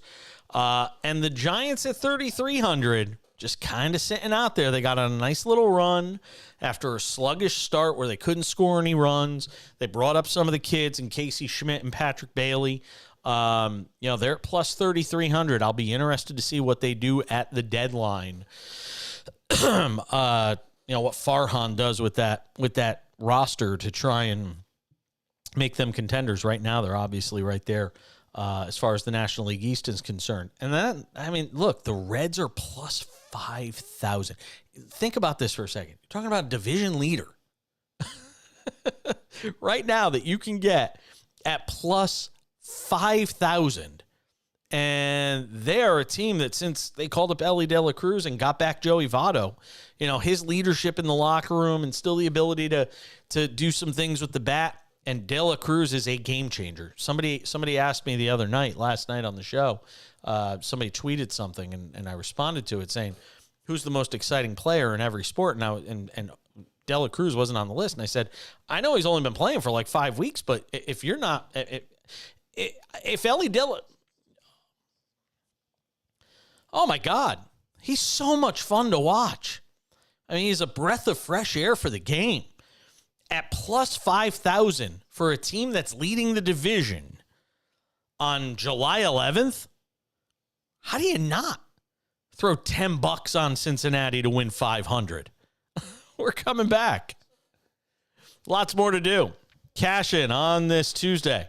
SportsMap Radio and the SportsMap Radio app. I thought you had already said 10. That's why I wrapped it up. De La Cruz is amazing. I just went and dug through a box to see which of his very first cards I have. Not his rookies, but they have these cards called Bowman First. So they're the very first cards for a player. So if you look on the screen right now, you'll see that's Ellie De La Cruz's very first cards.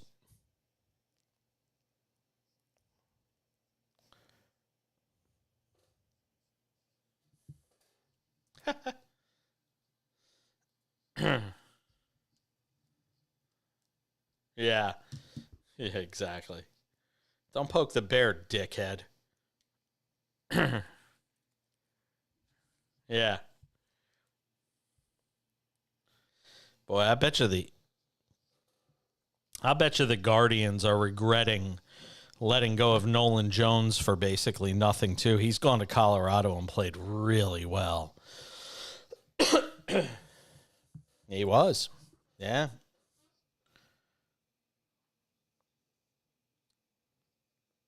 He was a second-round draft pick in 2016. He's having a nice year in Colorado. I can't understand why Colorado is this bad. They've got talent on that team. I can't understand it.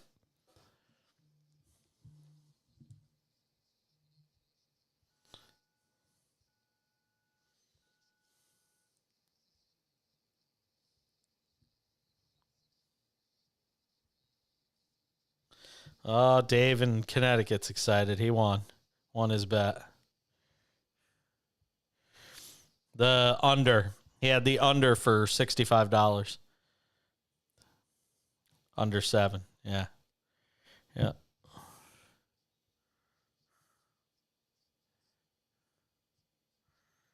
I guess so. He must have. I guess if you fast forward through the commercials, you would catch up. The stoppages and stuff like that.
uh,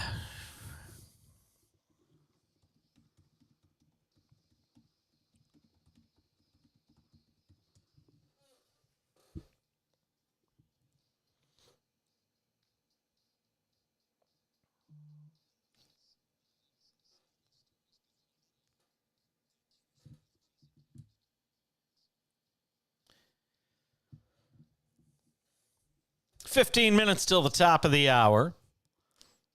Here's a question for you. Will Ichiro be 100%? Will he get 100% of the vote when he's on the Hall of Fame ballot in a couple of years? He'll appear on the 2025 ballot because he played 2 stupid games in 2019. So he's not. Well, Jeter was 1 short. I think Seaver was 2 short. But I mean, if Ichiro.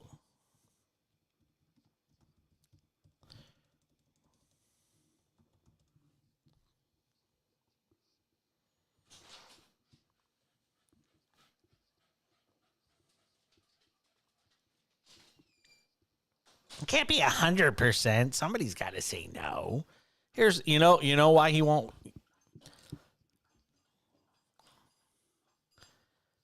I'll tell you why he won't be 100%. You ready? I'll tell you what the argument against it will be. He's only got one MVP. He's only got one. How are you going to make a guy 100%? You got one MVP. He won Rookie of the Year and MVP the same year in 2001, which was amazing. Right? Hit 372 in 2004. 372. Jesus. They showed earlier this year, at age 48, he was wearing his uniform from 2003 on the field, and he still looked like he could play tomorrow. He's 48 years old. He looks like he could still play. Oh, without a doubt. Josh Donaldson. Oh, my God, yeah. I'd put him up. Yeah, he's been getting crushed down there. I know. I mean, listen to this. I'm sorry to get all geeky here, but I got to do it for a moment. I know. Well, you went into like stupid numbers. I'm just going to give a simple one that everybody can understand. Batting average. Ichiro. Ready for this? 350, 321, 312, 372, 303 down year. Gosh. 322, 351, 310, 352, 315, 272 in 2011. 283 in 2012, 261 in, hold on, this is combined. So 283 in 2012 for the year. Then 2013, 262. 284 in 2014, 229 in 2015, 291 in 2016, 255 in 2017, 20, and then, well, his last 2 years he barely played. But, and I guarantee you there'll be guys that, use the rationale of, well, from 2012 on, he was just average. Who cares that from 2001 to 2011 he was just insane in the membrane? Wow. Yes. And he did. 2001 to 2012, he hit 322. He had 452 steals. And in 8,085 plate appearances, 8,723 plate appearances, he struck out 813 times. In day and age. Here's what's crazy. He had 2,606 hits in 2012 when the season ended. 2,606 hits. So over the last 7 years of his career, he basically only had 490 hits, 480 hits. I mean, that's crazy when you think about it. If he came in, oh yeah, because he was 27 when he arrived in the league in 2001. Could he have broken Pete Rose's record? Yeah.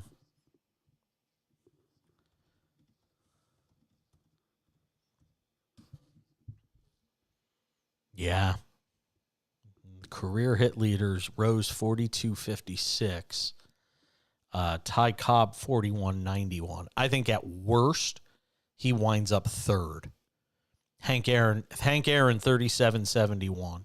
I think if he came up at 21, 22 years old, if he came into the league, you're talking about a guy that's probably third at worst. And maybe even better. I mean, if you talk about 200 hits a season, you're talking another 1,000 hits. I mean, you're right around 4,000 at that point. I mean, Jeter finished with 34-65, sixth all time. Pujols 33-84, ninth all time. You know what? If you had given me odds, I never would have said Paul Molitor was top 10 all time hits. If I had told you to name top 10, if I had told you to name the top 10, I guarantee you would have never said Paul Molitor. I wouldn't have either. I'm not banging on you for it. I wouldn't have even thought it. Miguel Cabrera's 21st. That's the active leader. 31-28. Yeah. A-Rod finished with 31-15. Ichiro is 24th all-time on the list. And that's great. Like I said, 2606 in 2012, and he played another 7 years and only had 400 hits. That's why somebody won't vote for him. Yeah, somebody won't vote for him first ballot. I know. I get it.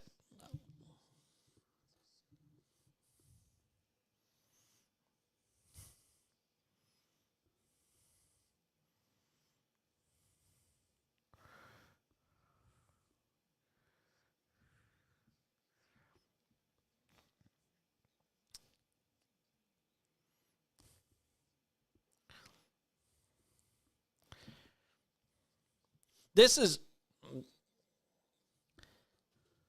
a bit of a trick question, so I won't bang on you if you get it wrong. But after Cabrera, who is the career hits leader right now, active player?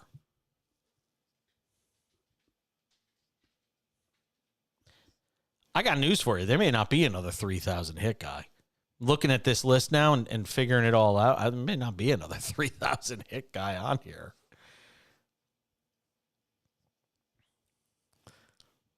See, here's the thing. I'll tell you this because it's not fair. Robinson Cano is technically still active because he hasn't retired. He hasn't retired. 26-39 for Cano. Now, if you take guys that are actually still playing, the number drops off dramatically. And the next one up is Joey Votto.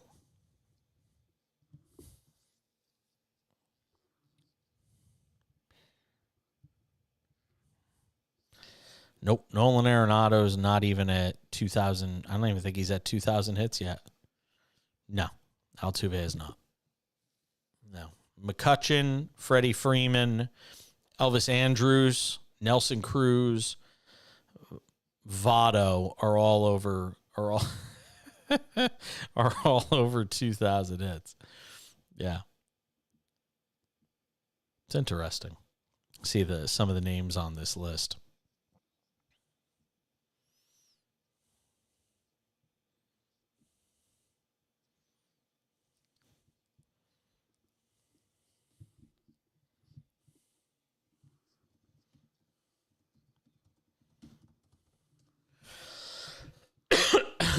Um, 500 home run club is another one.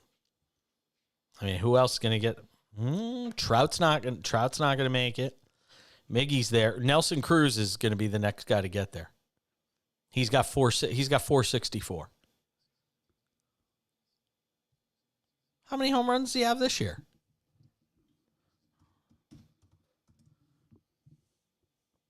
Hey, he's 43. You're right. Does he hang around to get to 500? And quite honestly, here's the problem for him too. He's a steroid guy. He's a PED guy. He got busted for PEDs. So even if he gets to 500, does he get in? This year he's at 5 home runs. Yeah, he's not getting there. He's not getting there. Giancarlo Stanton is at 387, and he's 33 years old. Got a shot. It's a long shot, but he's got a shot. You get the last word this hour. Final hour right around the corner. That's good. So, America, what do you want to talk about? I didn't watch Raw this week. Did I miss anything? Oh, okay. All right. I didn't watch SmackDown on Friday, but I saw I saw the end with the cheap shot. Well, but I heard that whole segment was just phenomenal. Like the tears, everything.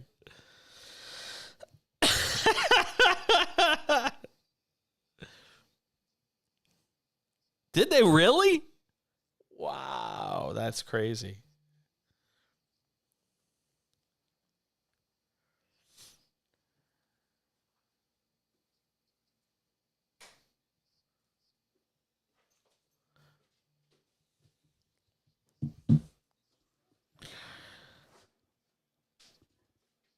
Jey Uso, is Jey Uso going to be the one that takes his title?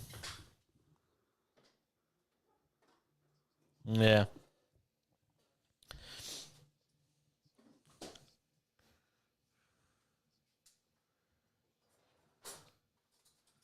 Yeah.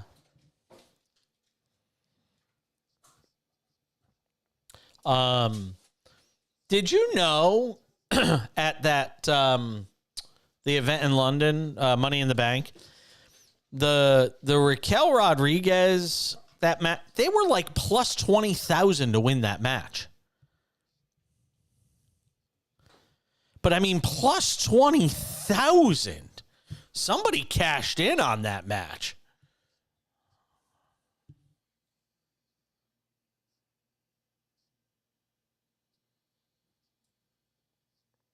Well, they said her contract has like a hard date, a hard out date is what I read.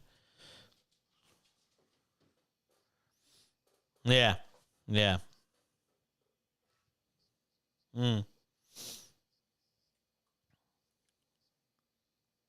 Rhonda's just so bad on the mic and stuff.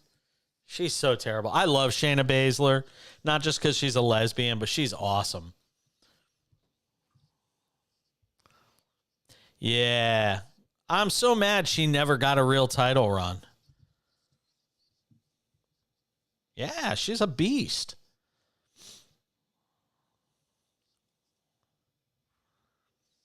Oh, Dookie. Jesus.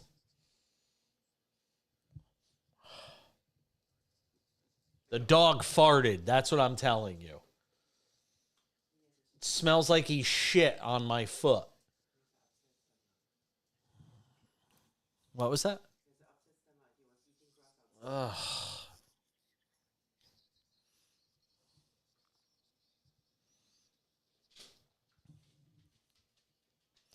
Stan's got a shot to get there, though. 387. Plays 5 more years. I don't think it's crazy. As a DH? No, he plays. The Yankees play him in right field. Not every game, but he gets time. He's still got a good arm, quite honestly. I'll take the odds. I think Stanton gets there. I think he does. 113. He'll get to 400 by the end of the year. I think that's realistic. 387. He'll have 13 more home runs this year. Yeah, but he's a streaky hitter. He's a streaky hitter.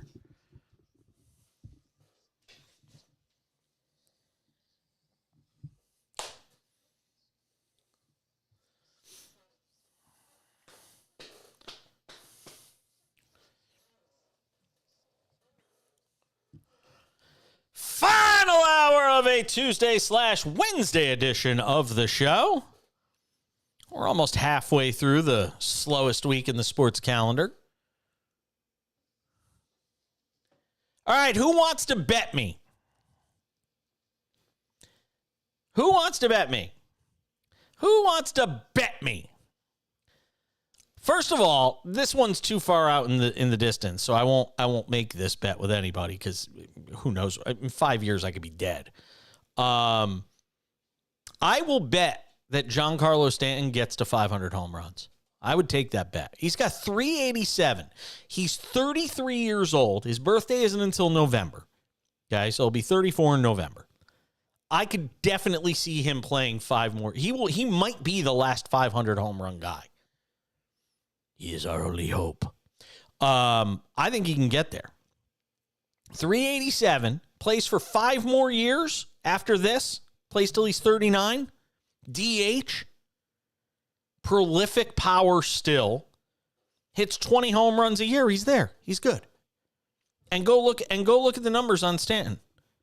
Where's his give me the stats. Come on. Don't let me down here. Stanton is Giancarlo. No Parlo. Giancarlo Stanton. Even in the down times. I mean, in 2021, he hit 35. 2022, he hit 31. Well, he didn't play. Yeah, but the thing is, before that, he played a ton. Other than the year he got his face broken, he played a ton. I'm not laughing in a sadistic way. No, he's got an MVP. I didn't even realize that. Career, yeah, 59, 132 in 2017. OPS of 1,007, 1.007. And he's got a runner-up MVP in 2014 when he won 37-105 for the Marlins and hit 288 that year. Surprising, though. He's a career 262 hitter, and that's been brought down really the last 2 years, hitting 211 last year, 203 this year. But I'll tell you what. Here's the bet I will do. You ready? He gets to 400 home runs this year. He's at 387 now. Who wants to take me up on it?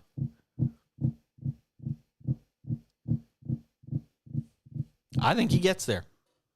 He's got about 80. He's got about 80 games left. He's a streaky hitter. He's got 9 home runs right now. He's a streaky hitter. He's not had that Stanton-like run that you know you're going to get. Yankees play a weaker schedule in the second half than they play. They had one of the hardest schedules in baseball up until now.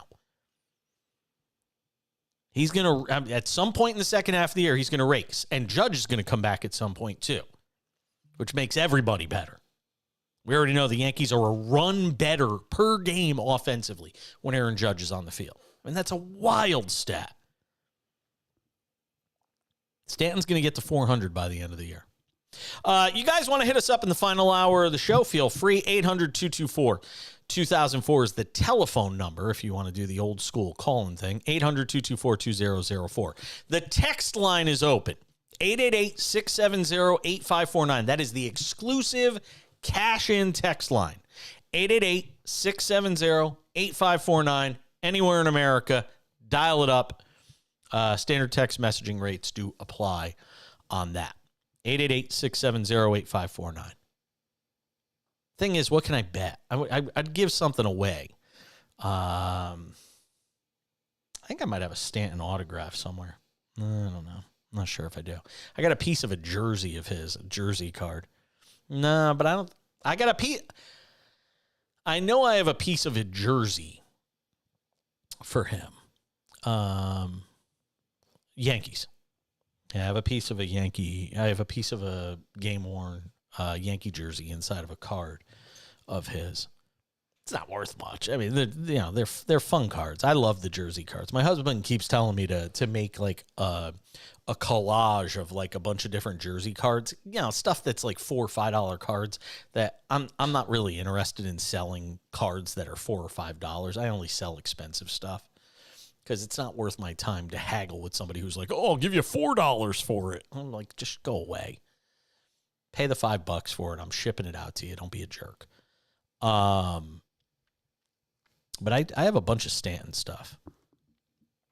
I think Stanton gets to 400 this year. 9 home runs, finishes the year with 20. If he finishes the year with 22, he gets there. I could see it. Anybody wants to take me up on that? Well, I know Dave in Connecticut will, just because Dave wants action. See, Dave texted. He said, "Oh, hold on. Let me take a look at this Stanton bet." Dave, you would bet on anything. You'd bet your kids' lunch money. Who are you kidding? See, Dave said, "I'll take you up on that bet." He's hitting 203. And he'd probably bet on the Shark. He would bet on the Shark. Dave says $5. $5.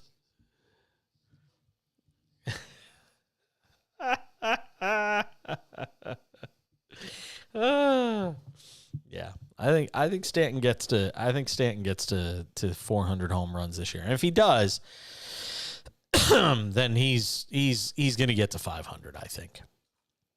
Let's see if anybody else got a shot here. Nelson Cruz at 464. Yeah, Stanton's at 387, as we said. Then you go Trout at 368. He's 31. I mean, Trout could get there. Yeah, well, he's got that degenerative back condition, they've said. So what are the odds he doesn't strike me as the type that's going to hang on. Especially with the amount of money he's made. Does he want to play somewhere else? That's interesting. I mean, his career could end today and he's a Hall of Famer, right? I mean, career batting average 301, 368 home runs. He's only got 1,600 hits. The injury thing kind of hurts. All right, Dave in Connecticut. You're up. Go ahead on the cash in with Jason Page. Yes, Dave.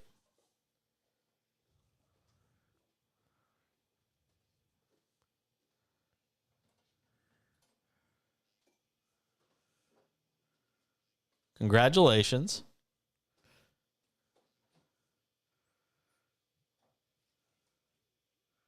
Yep, he hasn't had his run yet. If you know anything about Giancarlo Stanton, there is going to be a 4 or 5 week stretch where he practically carries the Yankees.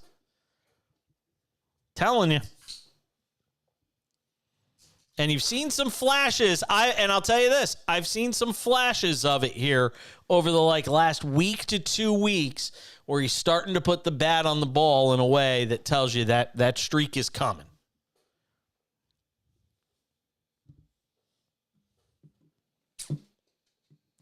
You there, Dave? All right.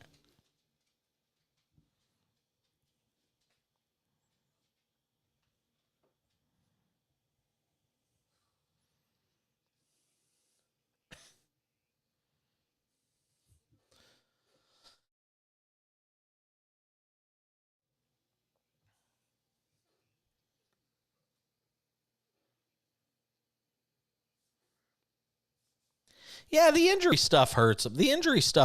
I tend to believe that, now that he's back and he's healthy, I'm telling you, I think he hits 13 more home runs this year. He gets to 400. Yep.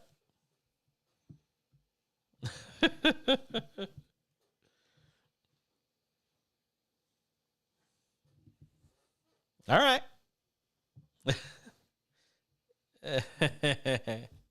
All right. All right.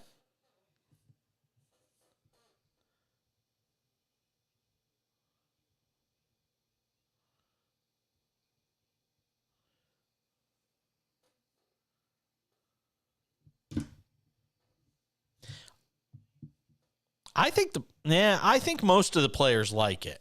I think most of the players like it from the people I've talked to. whether it be Brian Kenny or whether it be Bob Nightingale over at USA Today, the general consensus is that the players like it.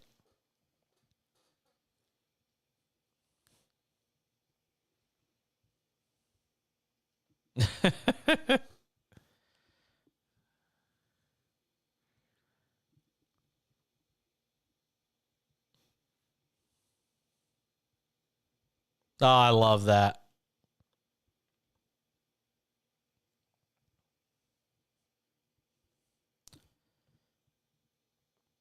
Yeah, they did that. They did that with Nathan Eovaldi and Corbin Carroll early in the game too.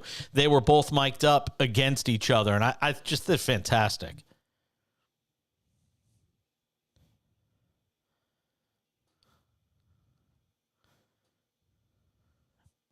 Yep, it's true. It's true. All right, we're up against the break, Dave. We'll figure out some stakes for that bet. It's good stuff. All right. It's Dave in Connecticut. There is some other baseball news to get to. Rob Manfred speaking out on the pitch clock as it relates to the postseason. We'll get to it next.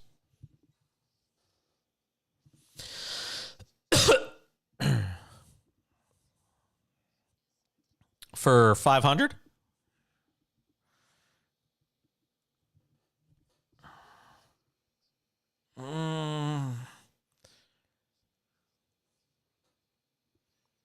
Yeah, but once the drop-off happens, it happens, How old is Goldschmidt? So he's not going to get there.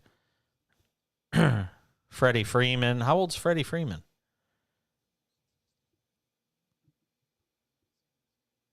He's 319.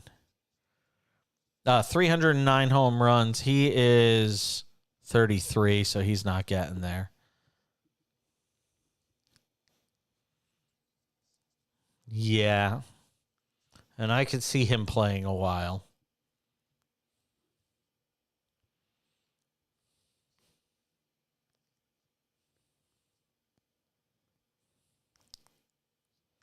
Yeah, the polar bear.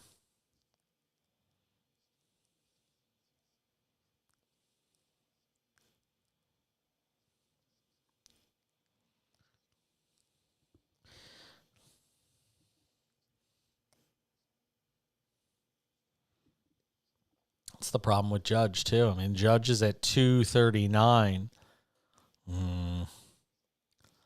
Yeah. Yeah. He's at 239.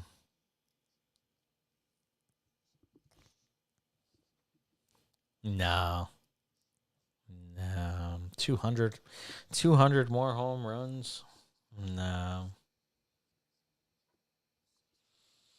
Yeah, but he's closer to the end than he is the beginning.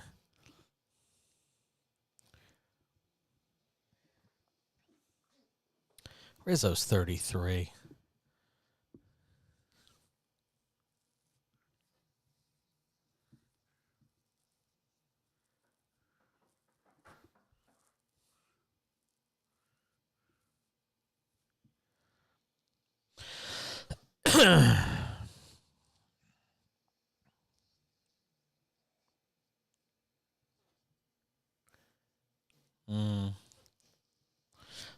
Looking at Votto. Votto's 349 at age 39.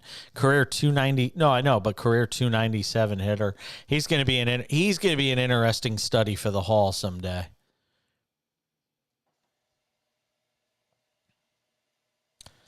I mean, if the career batting average is over 300, he's going to be around 400 home runs. There's not a lot of guys with those kind of numbers that aren't in the Hall. Huh?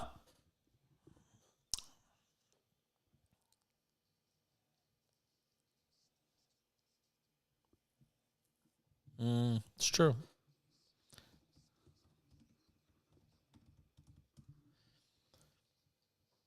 So Rob Manfred hot off the yeah, can we just have a soundtrack of somebody getting booed? Oh my God. Let me tell you something, man. The old saying, don't let him see you sweat. He clearly didn't hear that because didn't care. Yeah. And so does Goodell. Goodell has totally played into it. But man, Manfred was not ready. He was not ready for the lashing he got from fans at the draft. Dude got crushed. As far as the pitch clock, Rob Manfred said earlier today he'd continue to listen to players who want to loosen up the postseason pitch clock, but he's also hinted he's ultimately leaning towards keeping the rules the same. The Athletic has the story. Last year, one of the reasons the players who were part of MLB's on-field committee did not support the overall move to a clock was because of the possibility it would have a big influence come October. MLB PA Executive Director Tony Clark said Tuesday concerns are still there. He hopes the league allows for adjustments that give players a chance to take a few extra seconds here and there and a deep breath. Manfred didn't rule it out, but not committing to anything. Well, they do with the extra base runner. No, but it's the equivalent of the shootout in hockey. You have it during the regular season, you don't have it during the postseason.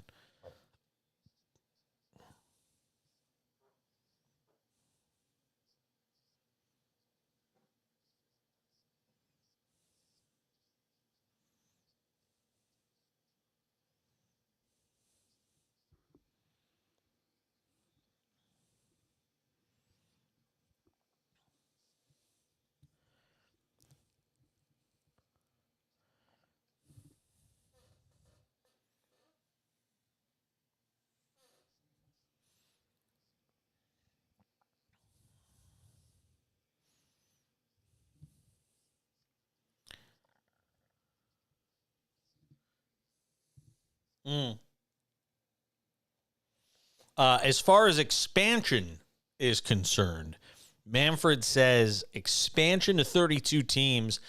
He's always said that wouldn't happen until the A's and Rays got new stadiums. On Tuesday, Manfred said once that happens, the move for expansion could actually happen pretty fast.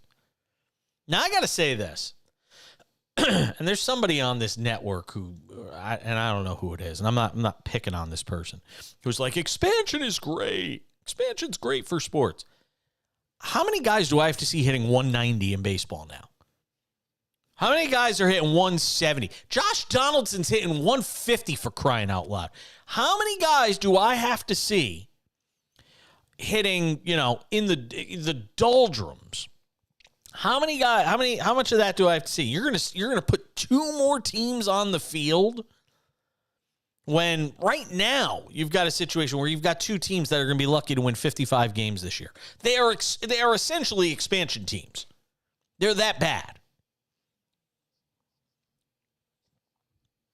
No.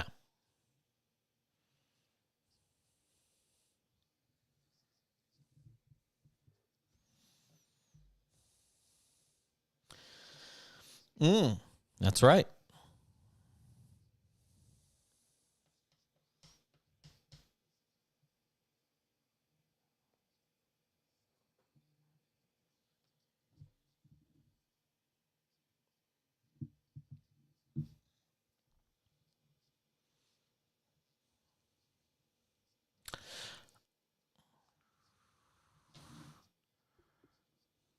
They're going to do it. They're going to do it. It pads the bottom line. They're going to do it. Yep, they're going to go to 32. Well, I think the A's will get an expansion team. Yes, I think Oakland gets an expansion team. Cuz somebody's going to go in there as soon as the nuclear, mushroom dissipates there from what the current ownership group has done. Once that mushroom dissipates, that mushroom cloud, and the ground isn't poisoned, and the well isn't poisoned, and the relationships with the city aren't poisoned, there's going to be somebody with money, maybe Joe Lacob, because Lacob has said forever that he's had a standing offer to the A's. Joe Lacob's had a standing offer to the A's that he would buy the franchise, and they just won't sell it. So maybe Lacob steps up and says, all right, now you got to take me. And he might be able to work a really good deal with the city. Because right now you're talking about the city of Oakland potentially having no professional sports teams, which is just nuts. So I think Oakland gets one. And then it gets interesting. There's a lot of teams in the mix. Montreal, Nashville, Portland, Charlotte, Orlando. I don't think you need another team in Orlando, though. I really don't. I mean, I don't think you need another team in Florida.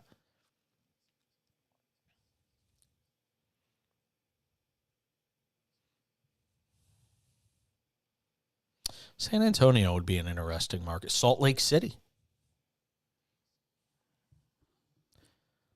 which will be much like Colorado in terms of the way the balls fly out of that park.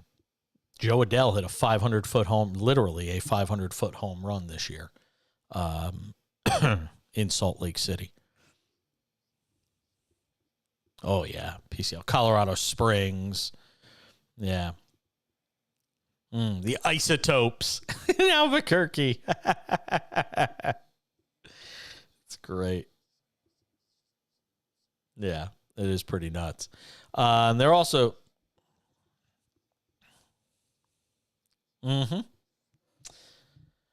the automatic strike zone, there's obviously a lot of people who want it. Sign me up too. It can't be worse than what I've been seeing now. It just feels like it's getting worse. Yeah. I think you have to have it all or none. I think you have to have all or none. I think you have to have automated with challenges. That's it. And it's so fast. I mean, I've watched the way it works in the minor leagues. It's so quick. It's literally instant. I think it's great. No. Yeah.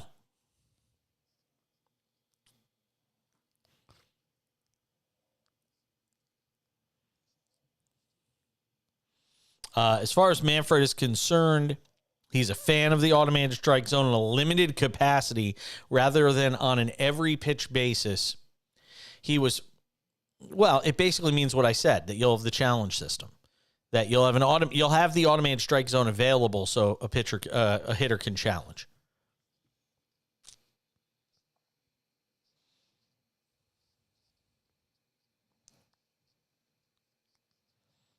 I wonder if you might get the challenge system next year.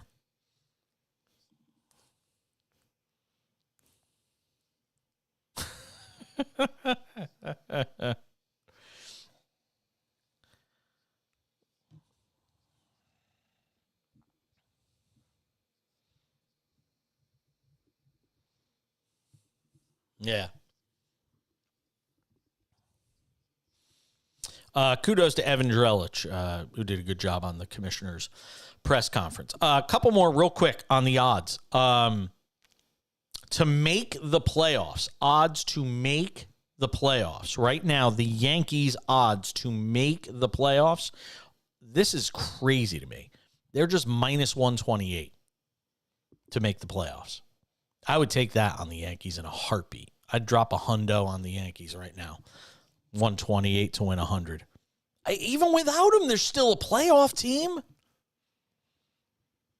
And they're about to get a bunch of guys back. Rodon's coming, Rodon's just come back. Cortez is coming back. Hell, Severino might not even be in the rotation soon. Plus 100, no, for the Yankees to make the playoffs. Some interesting ones out there. Take a look at the MLB to make the playoff odds over on FanDuel if you guys are interested, and check it out. Coming up in a couple of minutes here on the other side of the bottom of the hour, my conversation with Daryl Guru Johnson, who was not happy with the jerseys tonight at the All-Star game. He was one of those people. He's my very good friend. I love him to death. But I thought he was terribly wrong on the idea that the jerseys ruined the All-Star game. I'm banging on you if that was your big gripe with an exciting All-Star game tonight. Daryl Guru Johnson from 95.7 The Game, their midday host in the Bay Area, next on the Cash In, SportsMap Radio. God, it's 1,000 degrees in here. Hey, Google, set the thermostat to 74.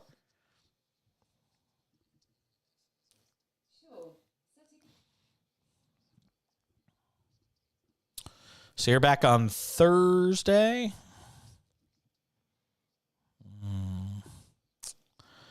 Good. Oh, are they?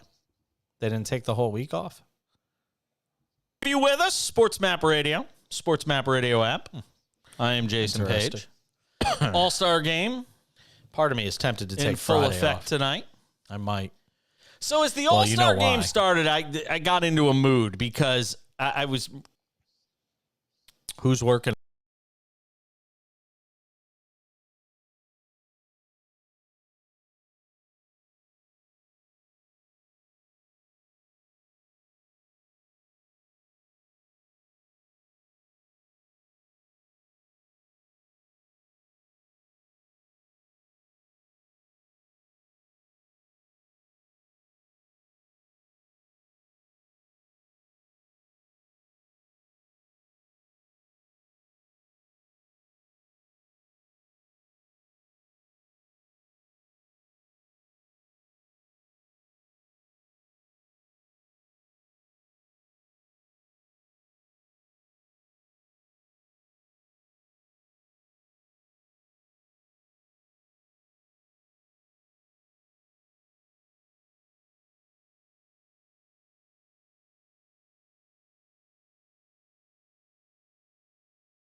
It's traditional ball. Here to answer for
you with us? SportsMap Radio. SportsMap Radio app.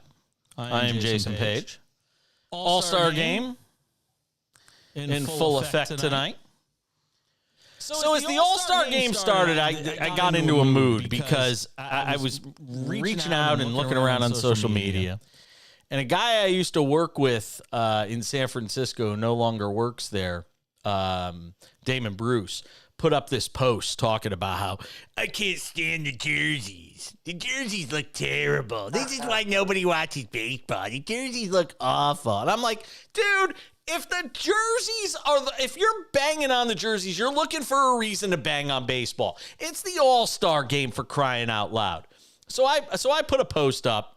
And lo and behold, my old partner up in the Bay Area, one of the few people I would ever co-host a show with tomorrow if I had the opportunity, Daryl Guru Johnson, who hosts middays at 95.7 The Game in San Francisco from 10 a.m. to 2 p.m. Pacific, gets on me and he says, no, the jerseys matter, Paige. He says, the jerseys matter. He said, the sport's dying. That's what Guru said. I'll read the exact message. He said, uniforms matter, Jason. The sport is dying and can't get out of its own way. It's tradition, not MTV rockin' jock softball. Here to answer for himself now on the show is Daryl Guru Johnson. Hello, Guru. Jason, I love you to death. You hurt me. You hurt a lot of people. And I think you might be mad that everybody seems to be on one side. But the I don't care, you can wear anything.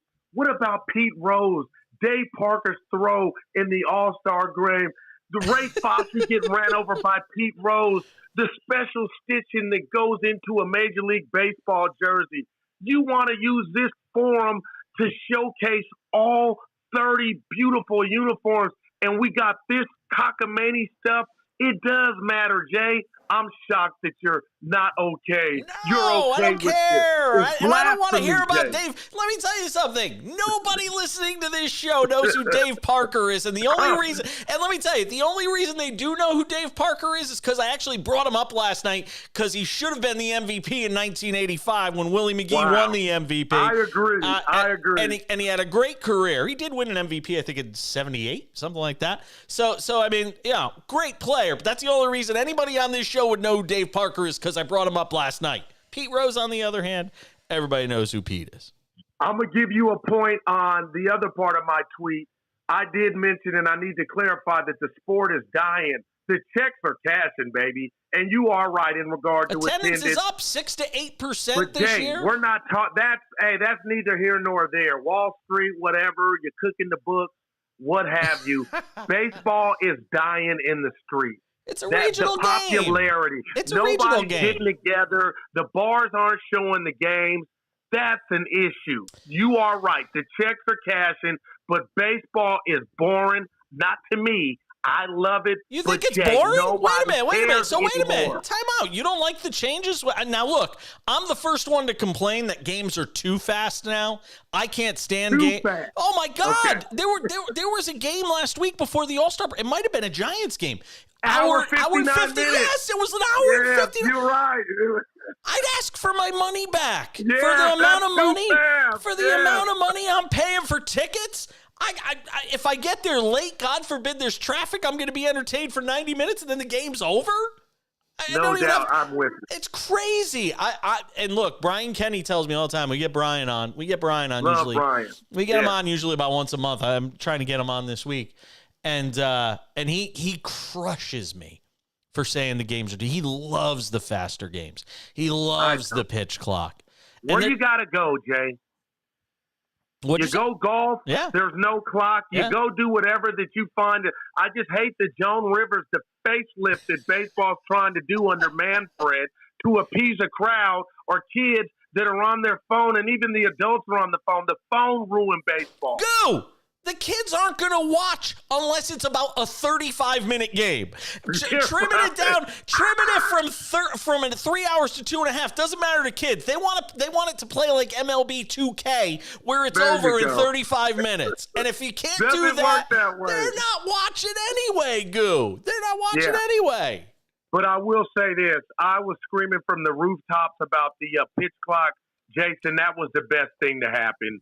The action is there. I hated the shift because I couldn't just trick myself to say that used to be a hit. Now I like it.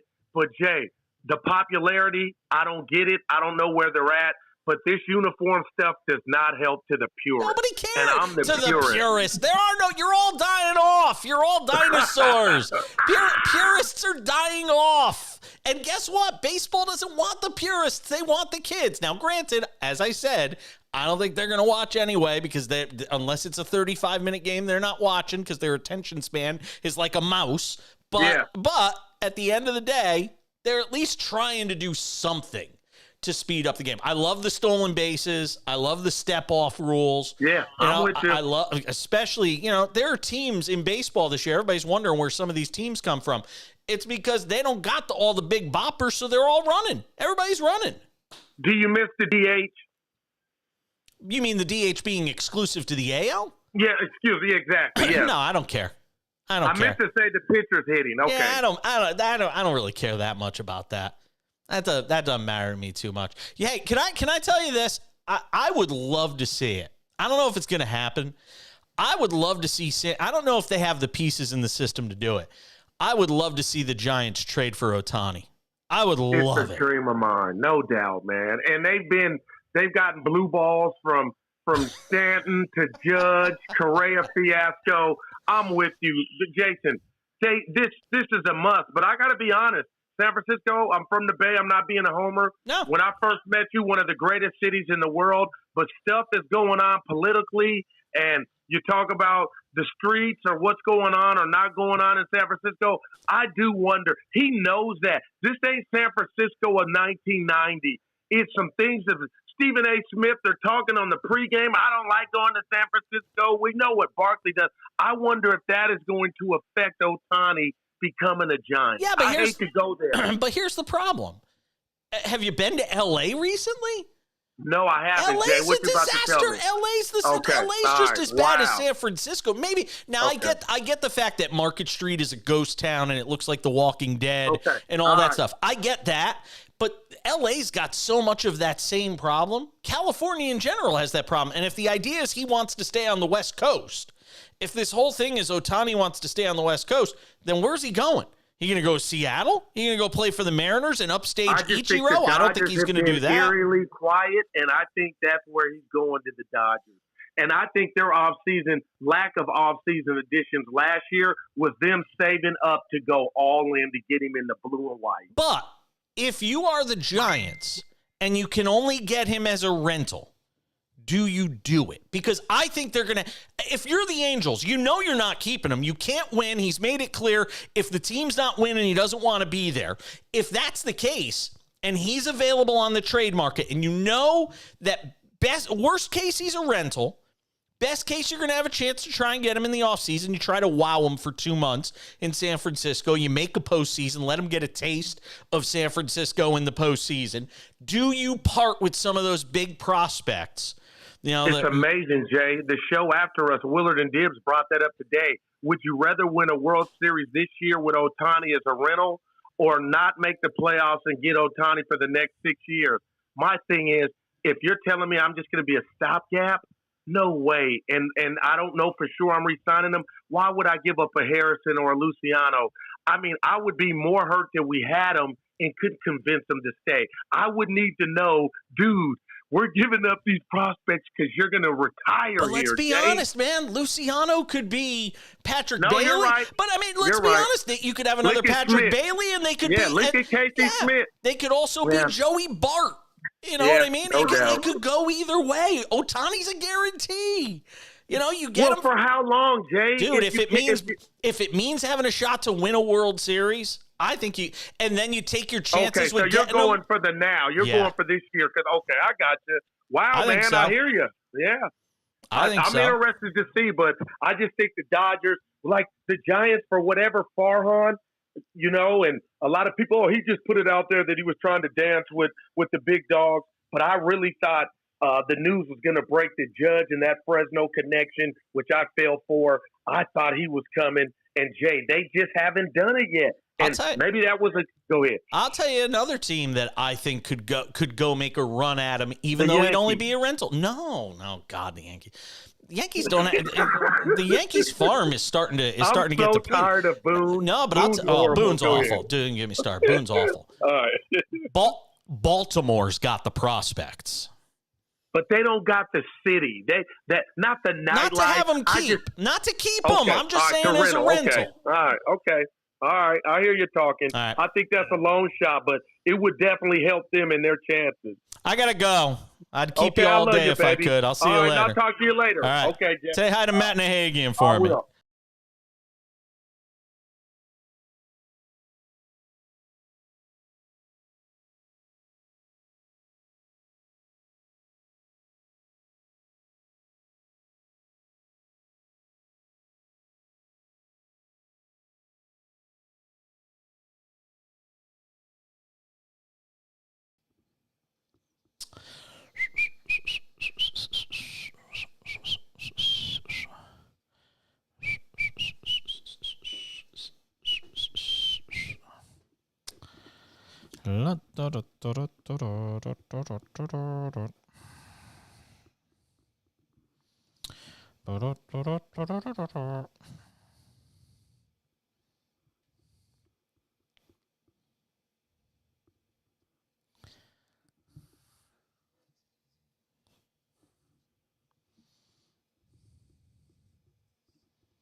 Heston Kjerstad was 1 for 2 with a first pitch single.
Oh, Romano left the All-Star game with back tightness. Arenado prepared for trade possibility.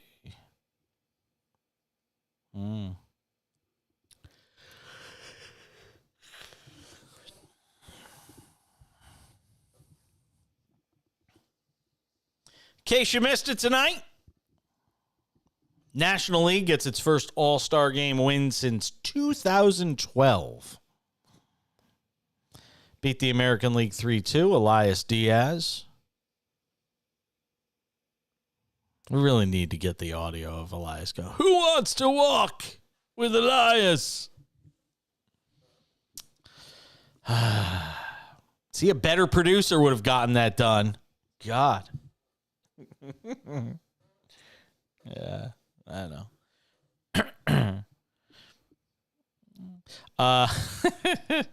A couple of notes from the All-Star game. Jordan Romano leaves the game with back tightness. We thought he was getting pulled after he thought he had given up a home run to Lourdes Gurriel. It turned out it was back tightness that he left with. And you might have noticed that Lewis Robert didn't play in the game tonight. He was injured in the home run derby. So that's all the White Sox need. MRI on his right calf, according to the team's official Twitter account, will be reevaluated before the second half of the season begins on Friday. White Sox take on the Braves. Be interested to see what the White Sox, what do they sell off at the deadline? See, we all thought it was Tony La Russa's fault. Nope. I'll tell you who's going to wind up getting dealt is Lucas Giolito, friend of the program. Lucas Giolito is going to be a guy that gets dealt because he's a free agent at the end of the year and he's pitching quite well. So keep an eye on that one. See where he winds up. Yeah, as a rental, he could obviously wind up anywhere, but long term, my understanding is he wants to be on the West Coast. So could be somebody we're looking at. David in Austin, Texas, listening on 104.9 The Horn, says the Houston Astros will win another World Series this year. Well, good for them. Not going to happen. Not this year, I don't think. Yeah, I would have picked anybody to beat them. But this year, it's just not their year.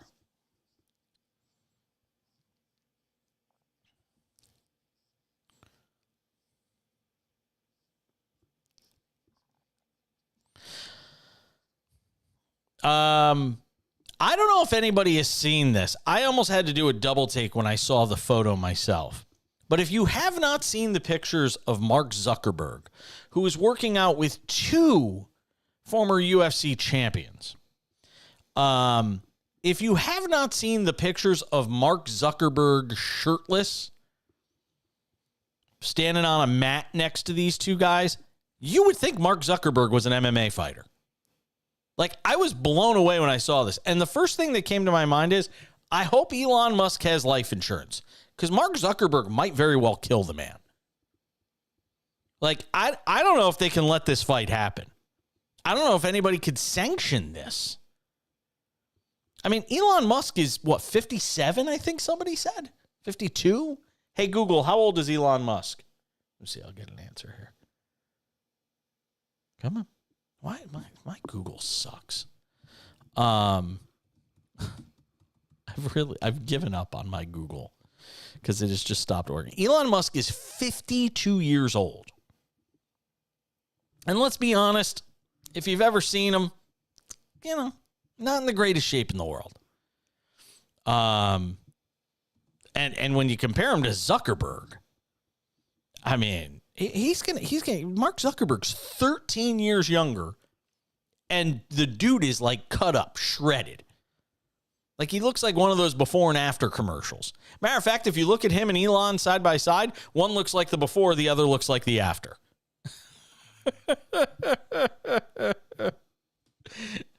I just hope somebody's going to get the inheritance when Zuckerberg kills him. They're going to fight each other. I can't tell you the last time I bought a pay-per-view of any kind. I didn't say that.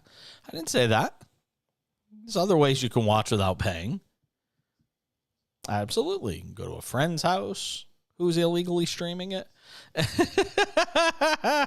I would never. Let me tell you something. There's not a pay-per-view that I've ever thought was worth paying for.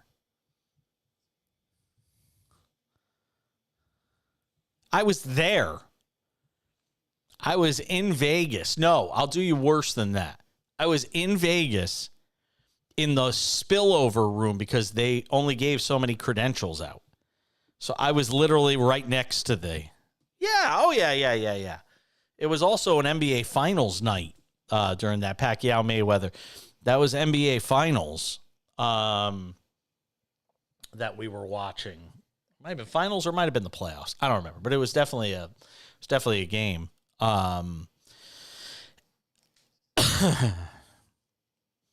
Yeah, and we were, but I did my shows. I did shows live from there, from Vegas, and that was when I interviewed 50 Cent, whose PR person came up to us and said, "Hey, you want to interview 50 Cent?" It's when he was in that boxing movie of some kind. He was in some movie with a boxer. I think Mark Wahlberg might have been in it.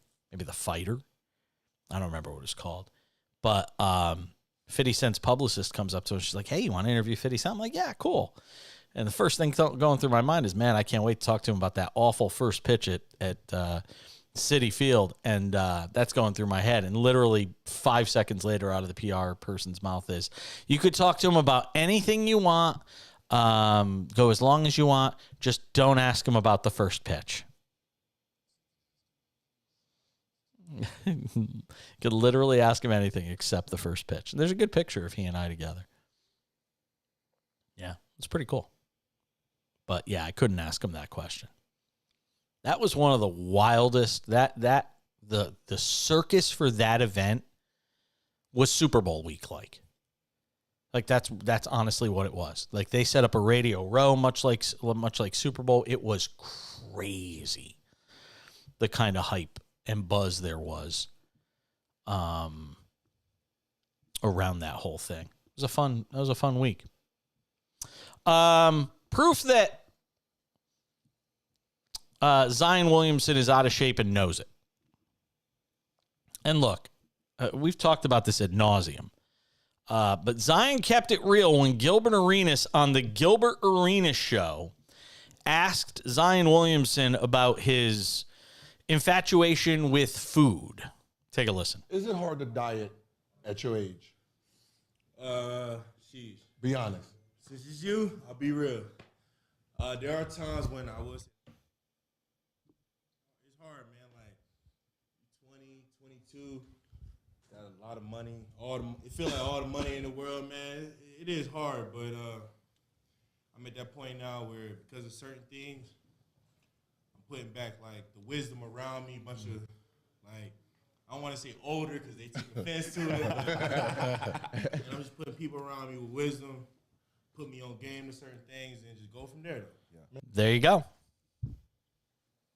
I mean, he was honest. I bleeped out the part where he swore in there. I did a quick little mute of my own on that. But he kept it real. Kids had a hard time keeping off weight. He's 22 and rich, and he can eat whatever he wants. But it has to, I mean, it still has to send off big flashing red warning signs to that organization. Now, you think about all the young stars. I mean, Victor Wembanyama at 19 is more mature than Zion at 22.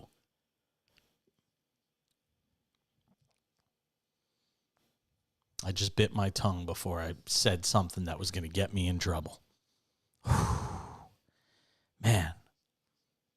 Not going to say it. Jason Page is not going to get himself in trouble. Nope.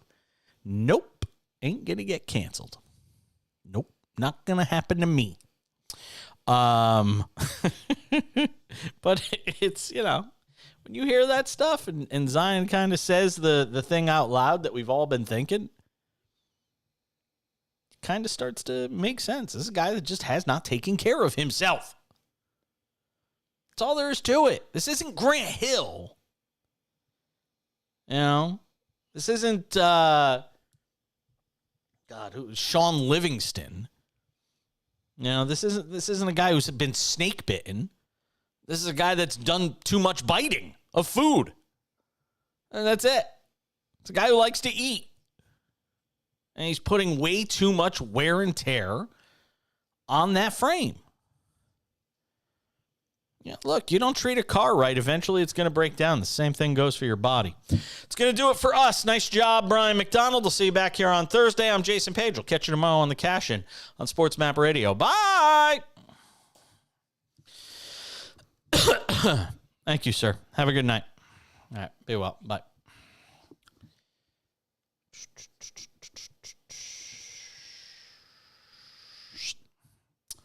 Does it for us on the video audio side. Does it for us on the video side as well. Thank you for watching. Thanks for hanging out with me. And it was fun. I'll see y'all back here on Wednesday, 10 p.m. Eastern, 7 p.m. Pacific. The real fun begins. No sports at all the next 2 days. We do have the ESPYs tomorrow, though.